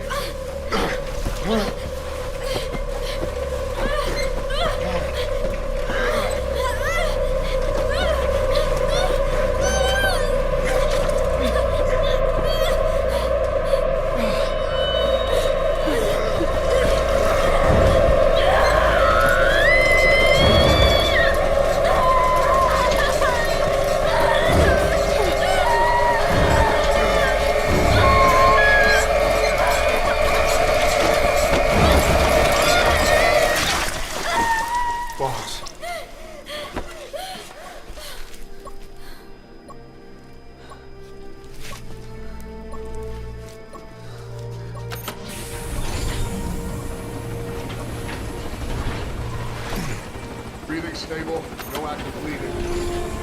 She's clean, I'm closing her up. Hold her steady. It's gotta be a continuous suture. Control tower, this is Morpho 1. All hummingbirds are on the wing. We'll shake hands, then head back to the cage. Boss, you got a call. Boss, can you hear me? What's up, Huey? Our guests are right on time. Document destruction and hangar decontamination are complete. AFVs have been stowed away. And Zeke's on the seafloor along with a nuke. Everyone's got their story straight. The guided tour will be wrapped up by the time you get home. Make me proud. By the time they leave, I'll have the IAEA praising us as the poster boys for world peace. Out.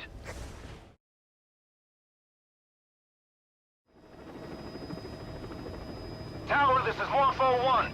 Do you copy? Can't get through. The link seems fine, but...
was nothing but a smoke screen.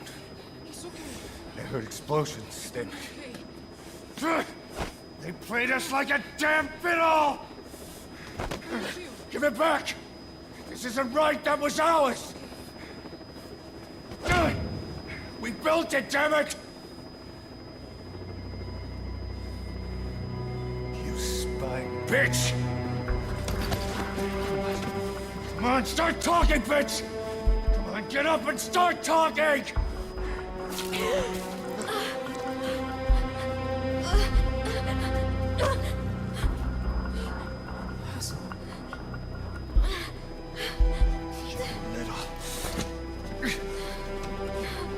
Bob, there's...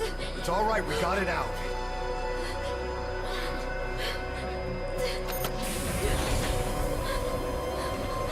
There's another in my...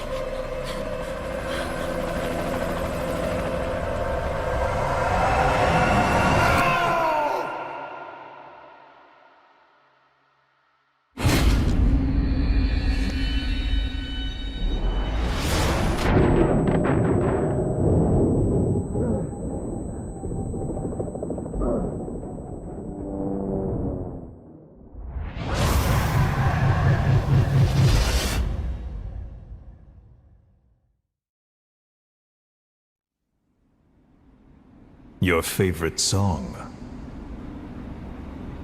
Nicola, Bart, immigrants wrongly executed. But their deaths served as a message to others. That ours is a society that murders the innocent. Do you too believe your sacrifice will change the world?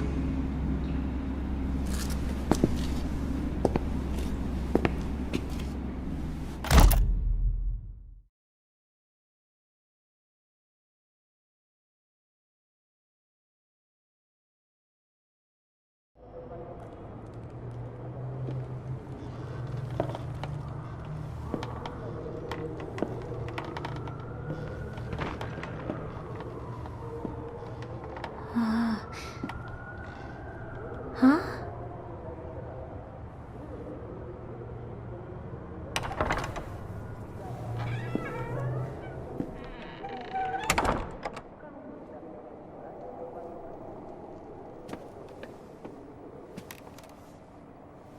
Over here.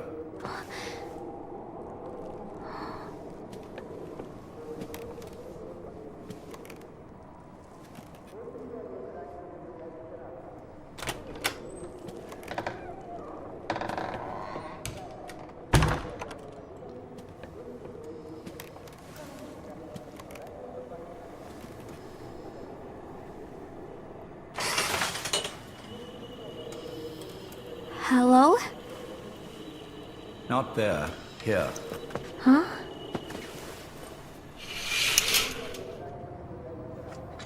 Thank you for coming.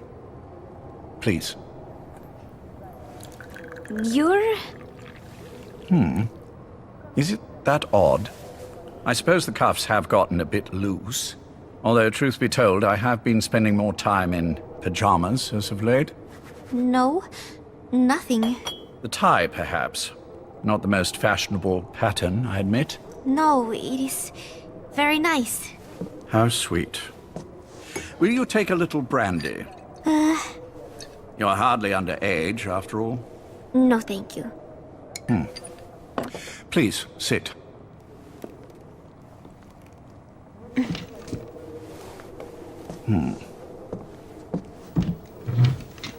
Pacifica Ocean. What? Ah, yes. You've already begun. Not bad. A schoolgirl through and through. Even he won't suspect otherwise. Here you are. Thank you.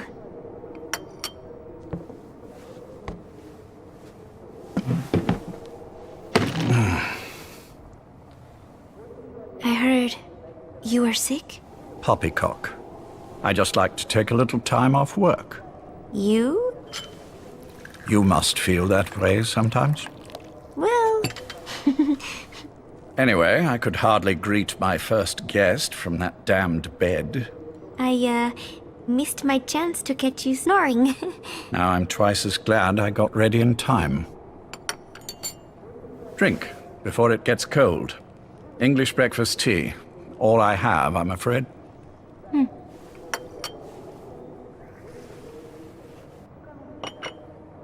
There were 8 candidates before you, meaning you will be the 9th Paz Ortega Andrade.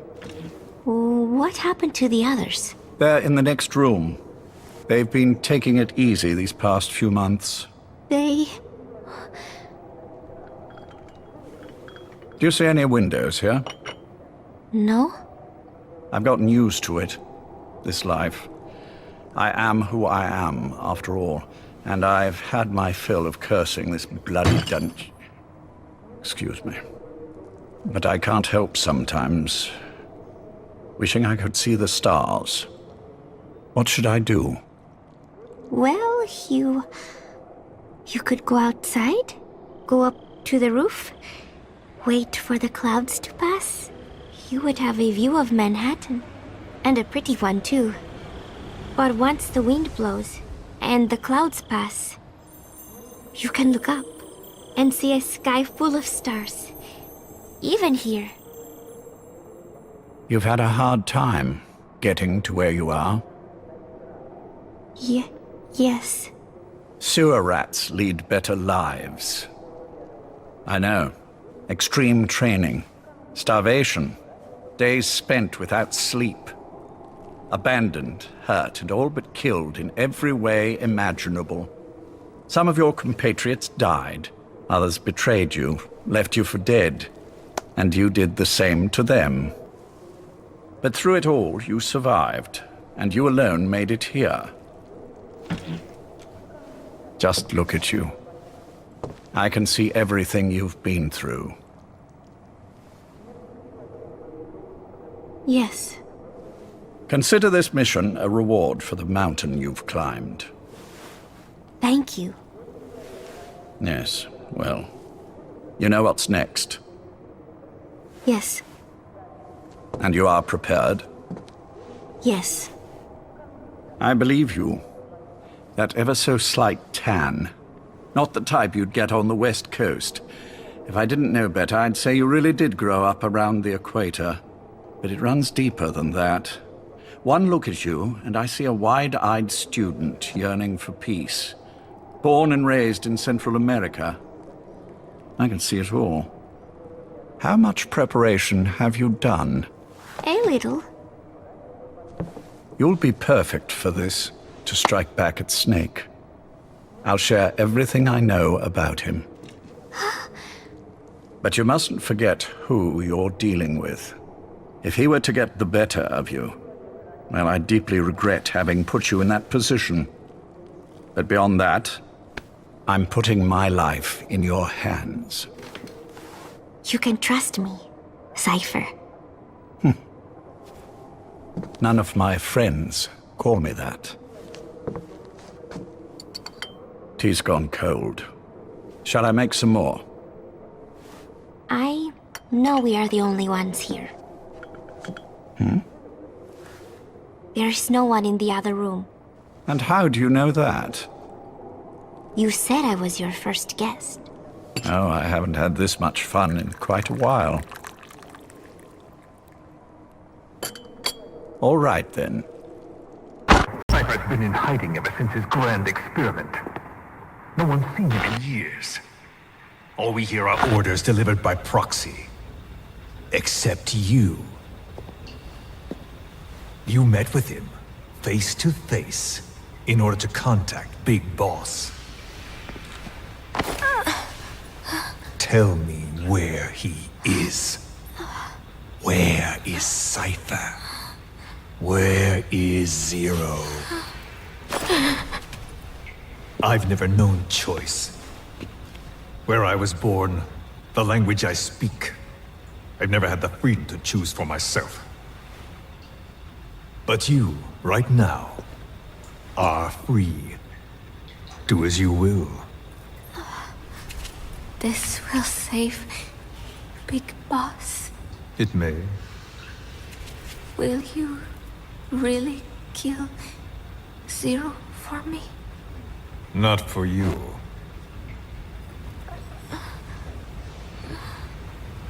All right. Zero is Hell's Kitchen, 10th Avenue. He is undergoing treatment there. Not exactly Hyde Park. His medical needs keep him from moving around. That is why he summoned me there. The other residents are of varying race and ages, but in reality, all 40 units are Cipher personnel. It took him 10 years to replace the original occupants. He's got places like this all over the world. No better place to hide a needle than a stack of needles. Zero is on the top floor. A room with no windows and no doors. Even the elevator does not reach it. Officially, the floor does not exist. The only access is by a secret staircase 1 floor down. Room 702. Shades of World War II. Nobody realizes the entire building is a setup. People go in and out all day. But they're all Cipher. The building blends right in with the rest of the city. They disseminate rumors that a gang operates out of the building. That keeps most outsiders away. And most of them are there as security in case of an emergency. But even they don't know what they're really protecting. Foot traffic, goods coming in and out, phone lines, water and sewage. It is all monitored remotely by satellite and cameras inside and out. Should he need it, there's a sealed-off water conduit that can be used to escape to the Hudson River, and from there to the sea. But from the outside, it is just another building. A perfect disguise.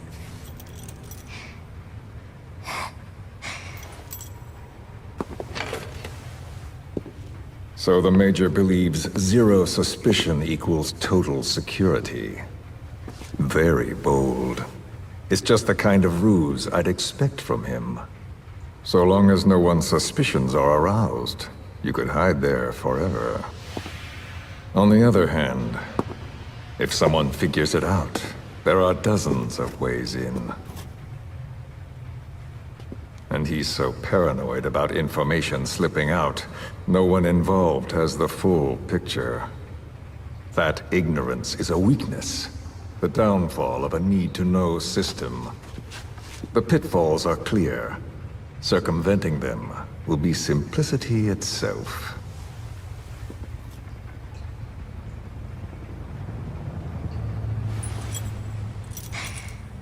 You hate him, don't you? Hate? He never left me to die. I owe him my life. I'm bound to repay the favor. Any way I can. But that's not what you really want to know. What you want to know is, do I hate Big Boss?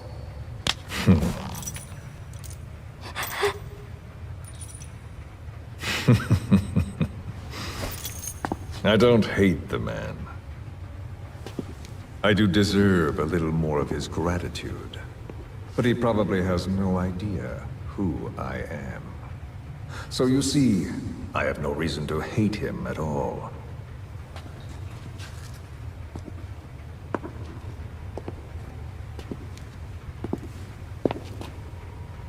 I mean to have my revenge against Zero. It's not petty hatred or resentment. Nothing so personal. Even the hottest lava eventually cools, becoming a mountain. And that mountain becomes the land. Scalding steam comes back down as rain, forming rivers, draining into the sea. It's then that nature's order sets in. Now I'm merely a part of that cycle. Just like Zero. And you.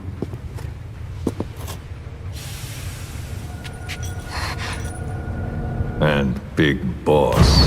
Don't do it! That lava, that vengeance, is already set as stone.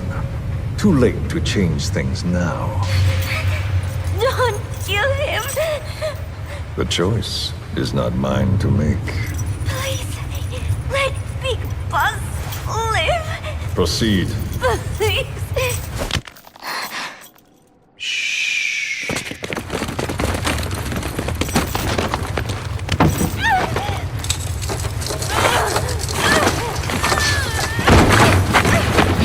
Shot already! Hold her still!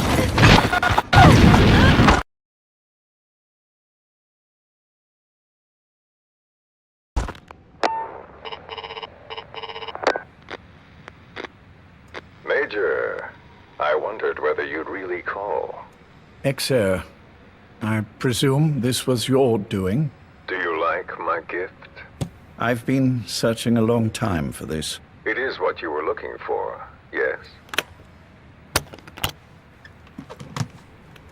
The winged dagger of a comrade lost to the sands of Egypt.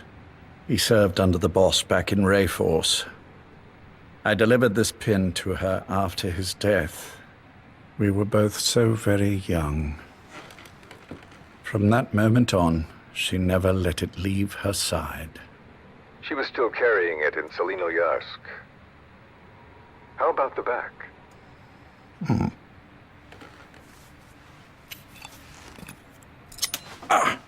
Something wrong, Major? Nothing, just pricked my finger. The back. The scar is there, just as I remember it. And this white stitching on the back. From the white berets the SAS wore in the early days.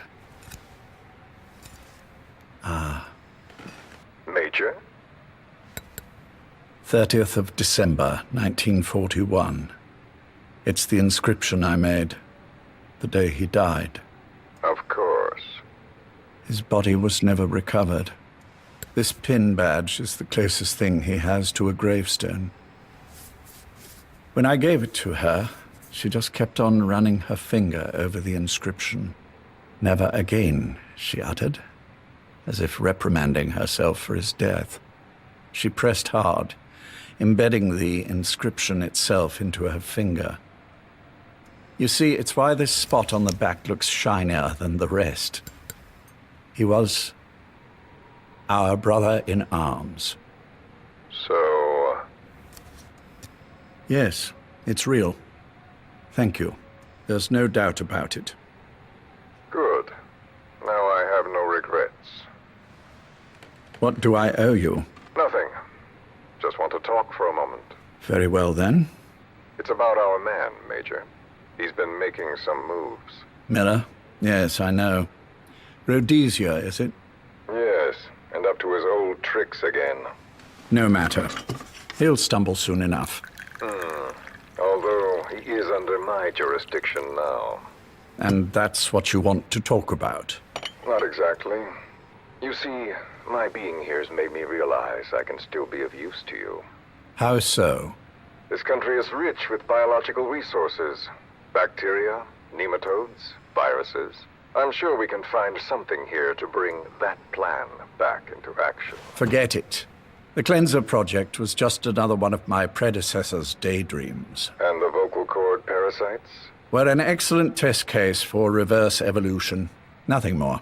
What matters now is the genetics technology behind that work. With genetics, the clumsiness in targeting an entire race isn't an issue. We can target specific individuals. No need to breed multiple generations of parasite just to get results. Don't be quaint, Exo. Once the Cold War is over, our enemies won't be so clearly defined. Using humans alone won't be enough. An electronic network will span the globe, and our enemies will blend right into it. You may be right. But will people really settle for an enemy they can't see? Men want to feel righteous, need to see the evil in the enemy they fear. Without it, they'll turn their aggressions inward, find an enemy inside. You know this is true. I see what you're saying. Just as those robbed of their parasites develop allergies and autoimmune diseases, a man robbed of his enemy develops self-destructive tendencies. And I know all the symptoms. Ethnic conflict, religious strife, terrorism. And with asymmetrical conflict, deterrence is a joke. That's why we must depend on information control. People need an appropriate context for their lives. A context that's stimulating without being destructive.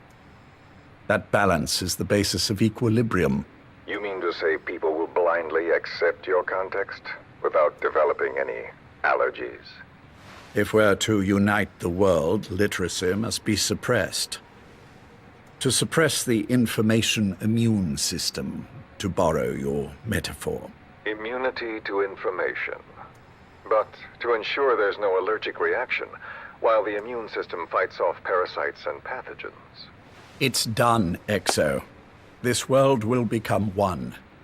I have found the way. The world that the boss envisioned will finally become a reality. Race, tribal affiliations, national borders, even our faces will be irrelevant. The nature of communication itself will change, and it will make mankind whole again. Some things can't be undone. My face was taken from me. There's no taking that back. A face means nothing when one's soul is able to communicate directly with another. I have no intention of hiding behind your technological veil, Major. I wear my broken visage, this skull in the open, so that I may never forget what I've lost. You.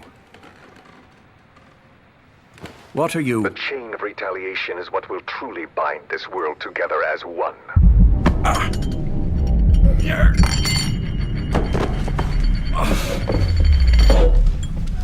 Major. You son of a... The pin. You... Yes, the pin.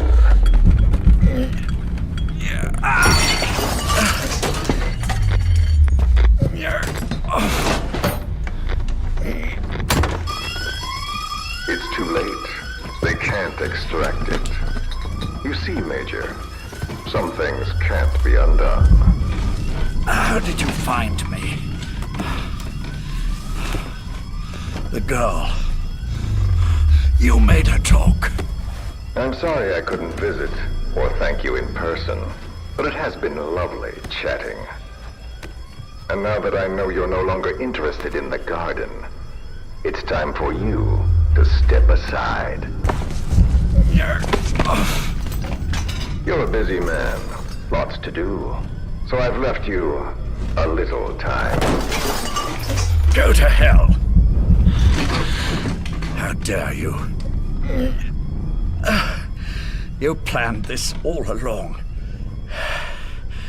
Had your own agenda. All these years. Now you see, the world can never truly become one. But the boss... You've been wrong.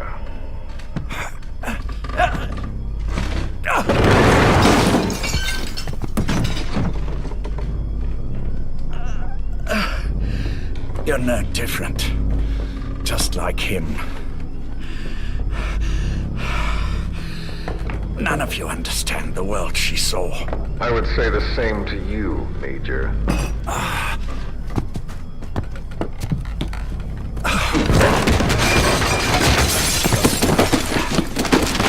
You steal it all away. Everything. The boss said the same thing. Only I understood what she meant. Major, I'll handle the rest. Oh, and one more thing. That pin badge, it was a fake. I held on to the real one. I'll take good care of it. And continue the boss's work.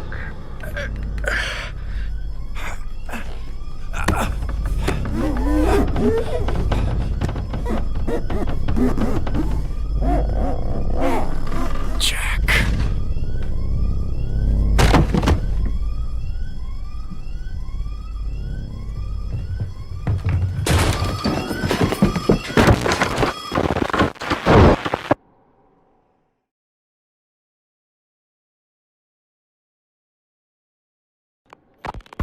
Yes, it's me. You weren't in hospital long. I had trouble finding you. Where is he? Safe. But in the same state as when you last saw him. We've had our misunderstandings, you and I. But as you've made clear, our relationship is strictly business. Therefore, I will limit this conversation to the business at hand. Please understand that I don't dislike you. Not inherently. Where is Snake? Now. Settle down, or I'll have to hang up. And then you never hear from me again. Do you understand?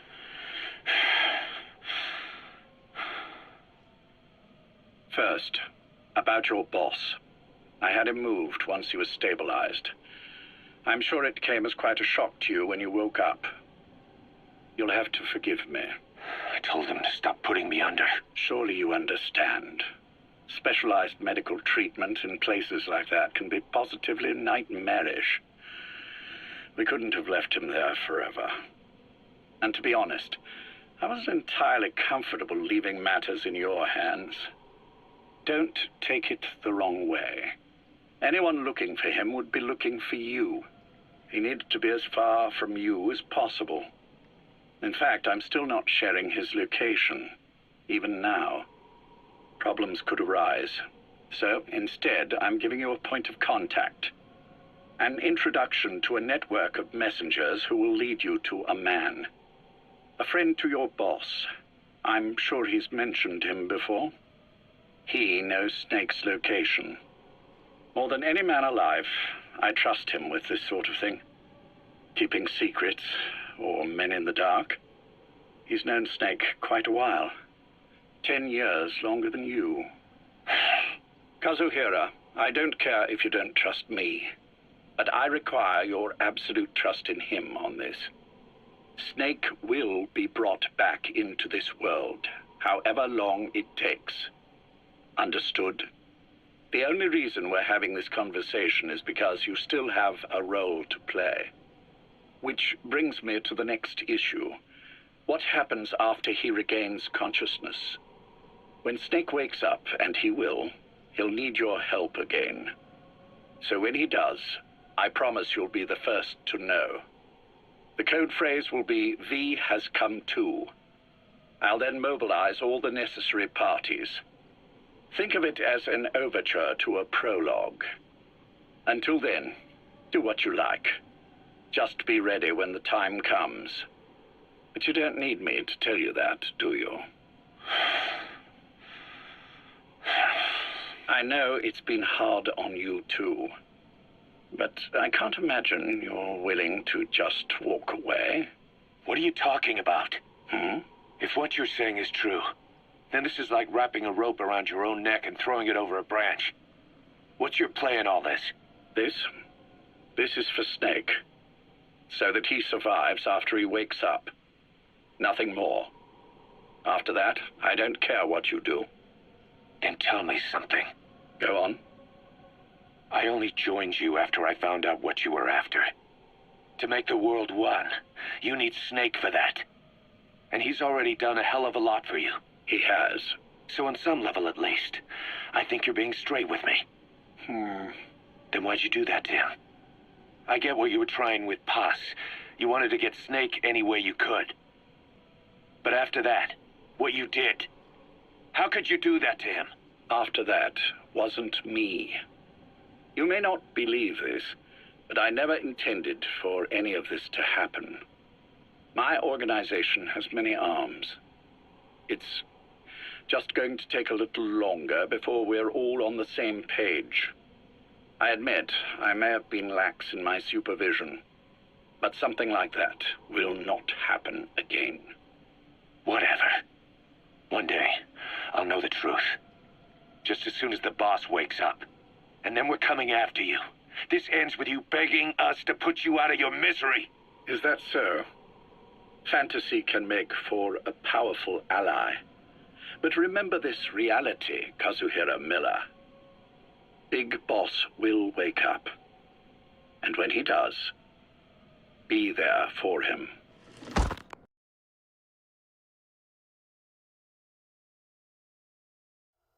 What was it all for? If the boss has some plan, what is it?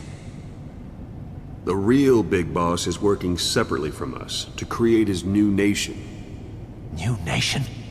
A military nation above and apart from all. The true outer heaven. Something created to maintain world balance. Independent of the struggles for supremacy, for personal profit, the cycles of revenge between countries. It'll be an army, all right, but more. Big Boss is building a nation. But until it's complete, we support the other Big Boss. The Phantom who carries on his legend, his meme. That is Big Boss's plan. So that's the way it is. 9 years ago, I thought everything had been taken from me. But now I really have lost it all. The boss, and the future we were building together. One day, the age of Big Boss's sons will arrive. They'll likely want to settle the score with him. We have to shape that age. We'll each have roles to play. Building the foundation for a revolution led by both Big Bosses, the True One and the Phantom. No. Big Boss can go to hell. I'll make the Phantom and his son stronger to send him there. For that, I'll keep playing my role. You know, sooner or later there will be only one boss. There's only room for one boss. His sons are fated to face each other someday too. If the day ever comes that you go back to Cipher, I'll aid the other son. And then you and I will be enemies too. One of us will have to kill the other. Fine by me. I'll be ready for the new age. Until then, we'd better get used to coexisting.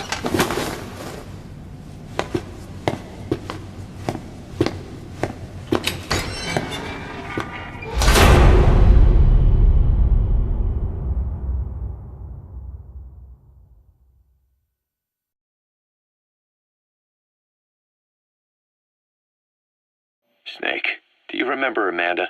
Yeah, I do. Their revolution was a success. Somoza resigned, and Nicaragua has a new government. Amanda's really working hard for her country to be reborn. Good for them. She says she wishes Chico could be there. That revolution was the dream. For Amanda, for Chico, and their father. That chopper was no place for Chico to die. I'd like to at least think history will remember his part in the revolution. When you pick up a gun, there's always a chance you'll die for nothing. He knew that as well as the rest. Now that he's gone, it's up to the rest of us to decide what it was all worth. If we don't, there's nothing to prove that Chico ever lived at all. We're his mark on the world.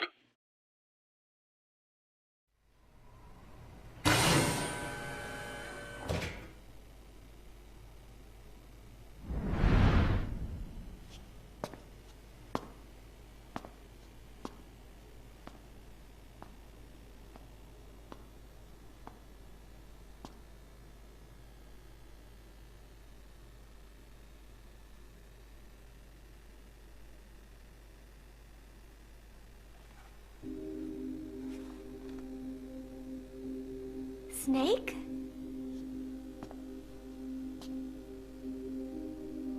Paz. That's right. It's her. What about the bomb? We were able to remove the explosives. Both of them. Bomb! No, it's okay. There's another in my...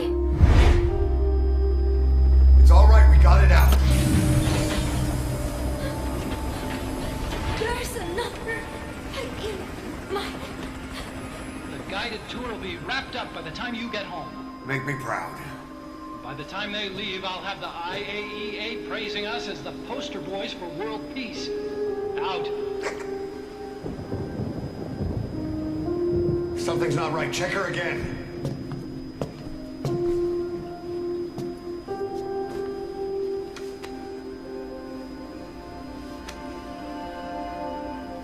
Boss?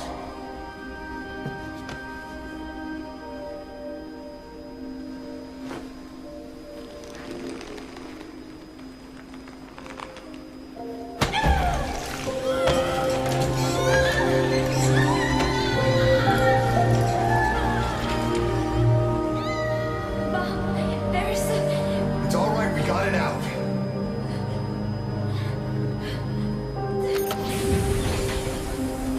There's another in my... It's okay. The other bomb, we managed it.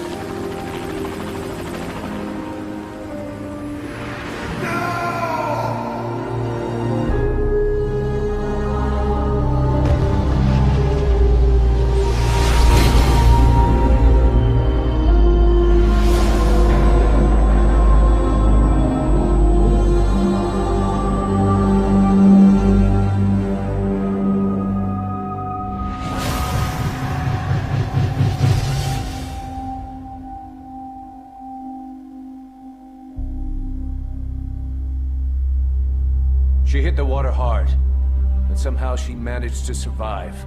Anyway, the shock triggered some kind of amnesia. Snake? Where is Professor Gálvez? You mean? Yeah. She still thinks it's 1974. She's got no memory of anything before that either. Cipher, the KGB, nothing. It looks to be a kind of dissociative disorder. Dissociative amnesia, where memories are blocked out to protect the mind, and dissociative identity disorder, the whole personality changes. What we're seeing seems to be a combination of the two. She truly believes she's nothing more than a student living in 1974. Peace Day was a lot of fun. I hope we can do it again. She doesn't respond to anything that conflicts with her internal timeline. Doctor's pretty sure she's not faking it. If she had her memory, just think what she could tell us about Cipher.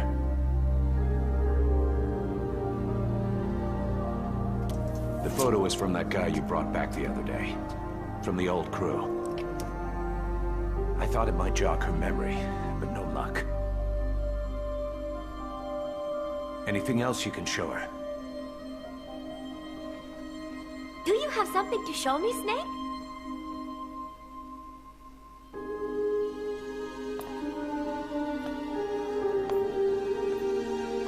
I give up. She's all yours.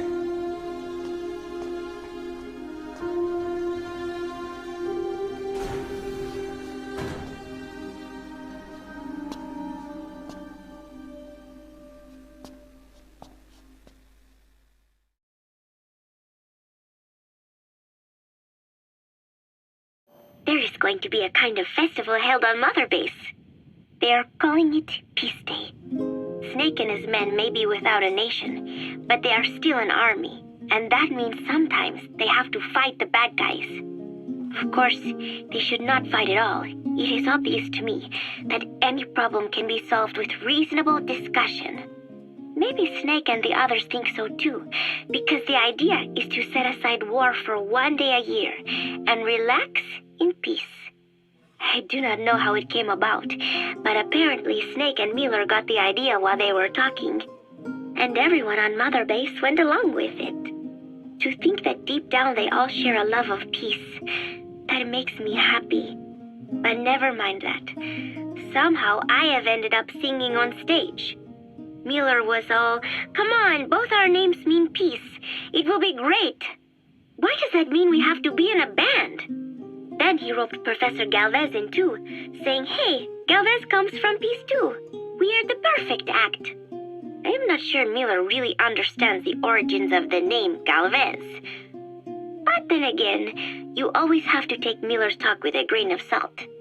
What I cannot believe is he went and told everyone we'd be performing together without even asking my opinion. Now everyone thinks it has all been decided. I like to sing, but I have never had to perform in front of a crowd. I do not think I'm up to this. But everyone seems to be looking forward to it. I guess I would hate to let them down. And anything is better than letting Miller sing. Oh, that was mean. Miller said he was going to write a song for us. I wonder what it will be like. It is funny. The more nervous I get, the more I find myself looking forward to it.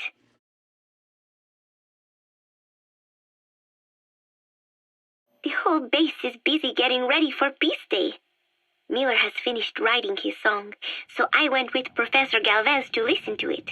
Miller was really into it, humming away as he played the song on his acoustic guitar. But the song melody did not match up with the guitar chords at all, and it sounded more like a mess than music.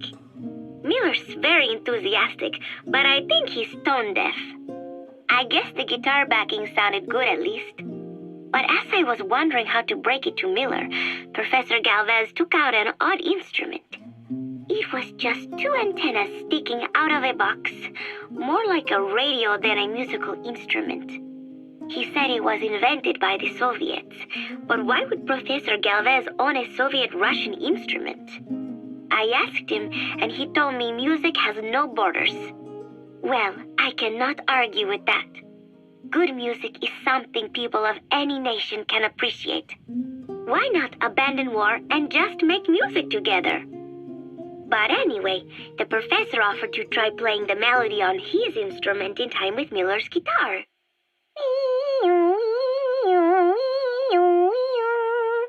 It was like something from another world. But somehow, it fit Miller's guitar backing really well. It even gave the song a charming, down-home kind of feeling. Miller was overjoyed. "That is it! That is my melody right there," he said.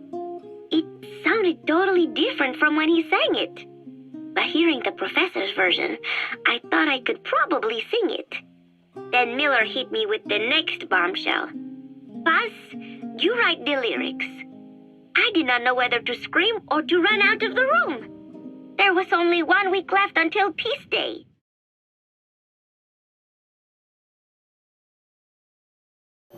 So, as if putting me on stage to sing was not enough, Miller even expected me to write the lyrics. He even said he had thought of the title already. Love Deterrence. As if he had done the hard part. Deterrence, love, deterrence? Deterrence is when nuclear weapons prevent war, right? I do not see how love fits in. But it was too late to complain, so I just sat and listened to the tape of Miller's backing guitar and the professor's melody over and over again. I guess the melody is more Professor Gálvez's creation than Miller's, but on the whole I think it is actually a good song.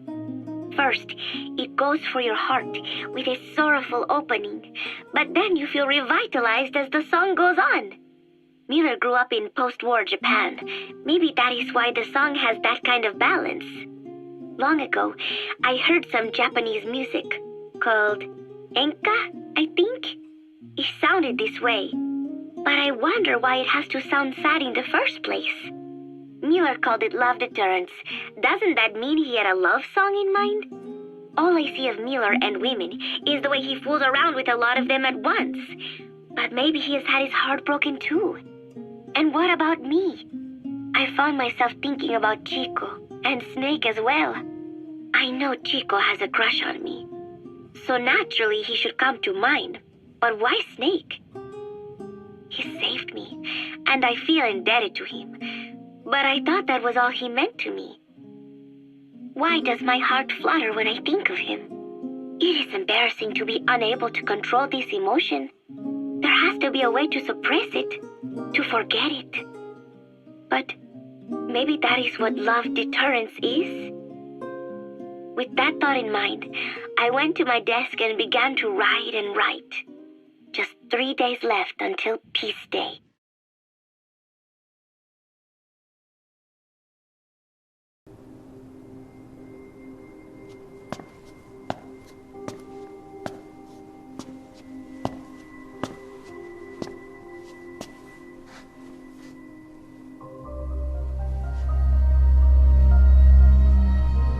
Paz. Snake? She's been acting differently lately. Before, she'd respond to conversation. Just as long as it didn't conflict with her timeline. But now nothing gets a reaction from her. What happened? No idea. Well, Miller did go and tell her that Skullface is dead. If anyone should want revenge against him, it would be her.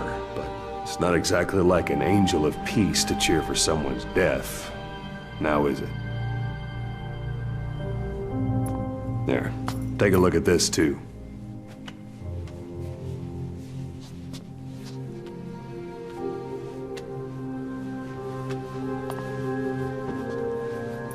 See it? Right there. The wound is open. Yeah, it was all closed up and then it went back to this. But why? The medic has no idea how it happened. He figures it must have been self-inflicted.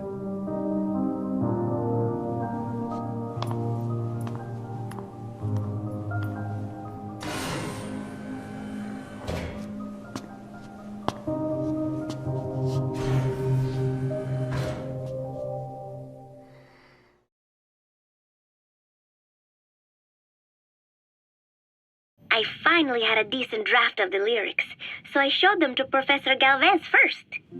He liked them. He said I had done a superb job capturing the sense of a young girl's troubled heart. There were 1 or 2 lines I thought needed brushing up, so although he said lyrics aren't my specialty at first, he gave me some advice.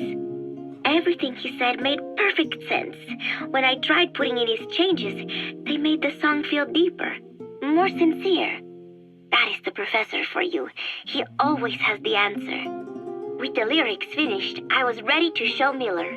He does not often take things seriously, but all of a sudden, he was saying, Paz, you have the soul of an Enka songwriter. And I did not even listen to Enka all that much. Maybe I am pretty talented after all. But still, it took so much time to write the lyrics that there is hardly any time left to rehearse before Peace Day. The 3 of us rushed into the makeshift practice studio on Mother Base to see how we sounded together. Miller strummed away with a big smile on his face. I sang the main melody, and Professor Gálvez improvised a backup melody. I know the professor is smart, but is there anything he cannot do? And Miller's guitar playing sounded a lot better now that he stopped singing. But I can hardly criticize his voice. I thought I had learned the song well enough listening to the tape as I wrote the lyrics, but I had trouble with the pitch and kept missing the rhythm. I have to practice, but there is almost no time left. It is just 3 days until Peace Day. Wait, I thought there were 3 days left before. I went and checked today's date with Miller and the professor.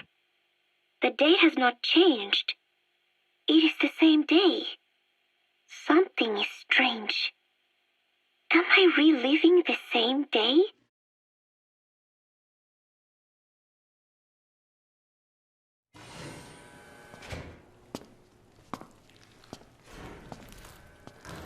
Stay away!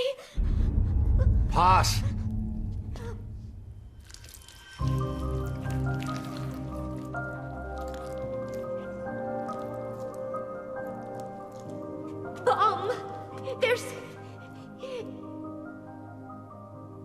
There's another.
Peace Day never came. Every morning I wake up expecting it to come, but it is always 3 days away. That cannot be it. I have not woken up at all. It is just a dream. It is all a dream. I am in it, and you are in it too. I am the dreamer, but you are having my dream. Do you get it now? You do, don't you? Peace Day never came. With 3 days left, I followed my orders from Cipher and launched the operation. I hijacked Zeke. I fought Snake. I lost and was thrown into the ocean. I survived, but I was captured by Cipher. How happy I would have been if they had let me die then and there. But wishes do not come true. We just cling on to our dreams, our phantoms, mine and yours. But I think this one is coming to an end. After all, you have figured it out now. You can kill Skullface, murder Huey, slaughter Zero, burn the whole world down, and it still won't bring me back. Me, or any of the dead. And that was our business. War. We bought our daily bread with money paid to us for killing. Maybe us getting killed was just balancing the scales. You know, Mother Base was never the heaven we wanted it to be, but I was still happy to have lived with everyone there. It was such a short time, such a hypocritical peace. But while I was on Mother Base, I was happy. So, I hope I am not the only one who looks back on those days with happiness. There is more to remember than hatred and rage. But of course, this is you thinking that I should think that. It is no mystery now. I am just a phantom, a fragment of the mind you have lost. The real me died a long time ago. But even so, more so, I can tell what you are really feeling. The real emotion that is locked away at the bottom of your heart. Let it fly out. Let it guide you. Live. I think it is my job to tell you that. That is why I exist. So this tape is the last one. Once you are done listening to it, I am one phantom limb that will be gone for good. My flesh, my bones, joining the silt on the ocean floor. But do not forget, as long as you remember me, I will always live within you. Not a phantom limb or a phantom anything, as part of your heart. I will always be your angel of peace. So I know exactly how to finish.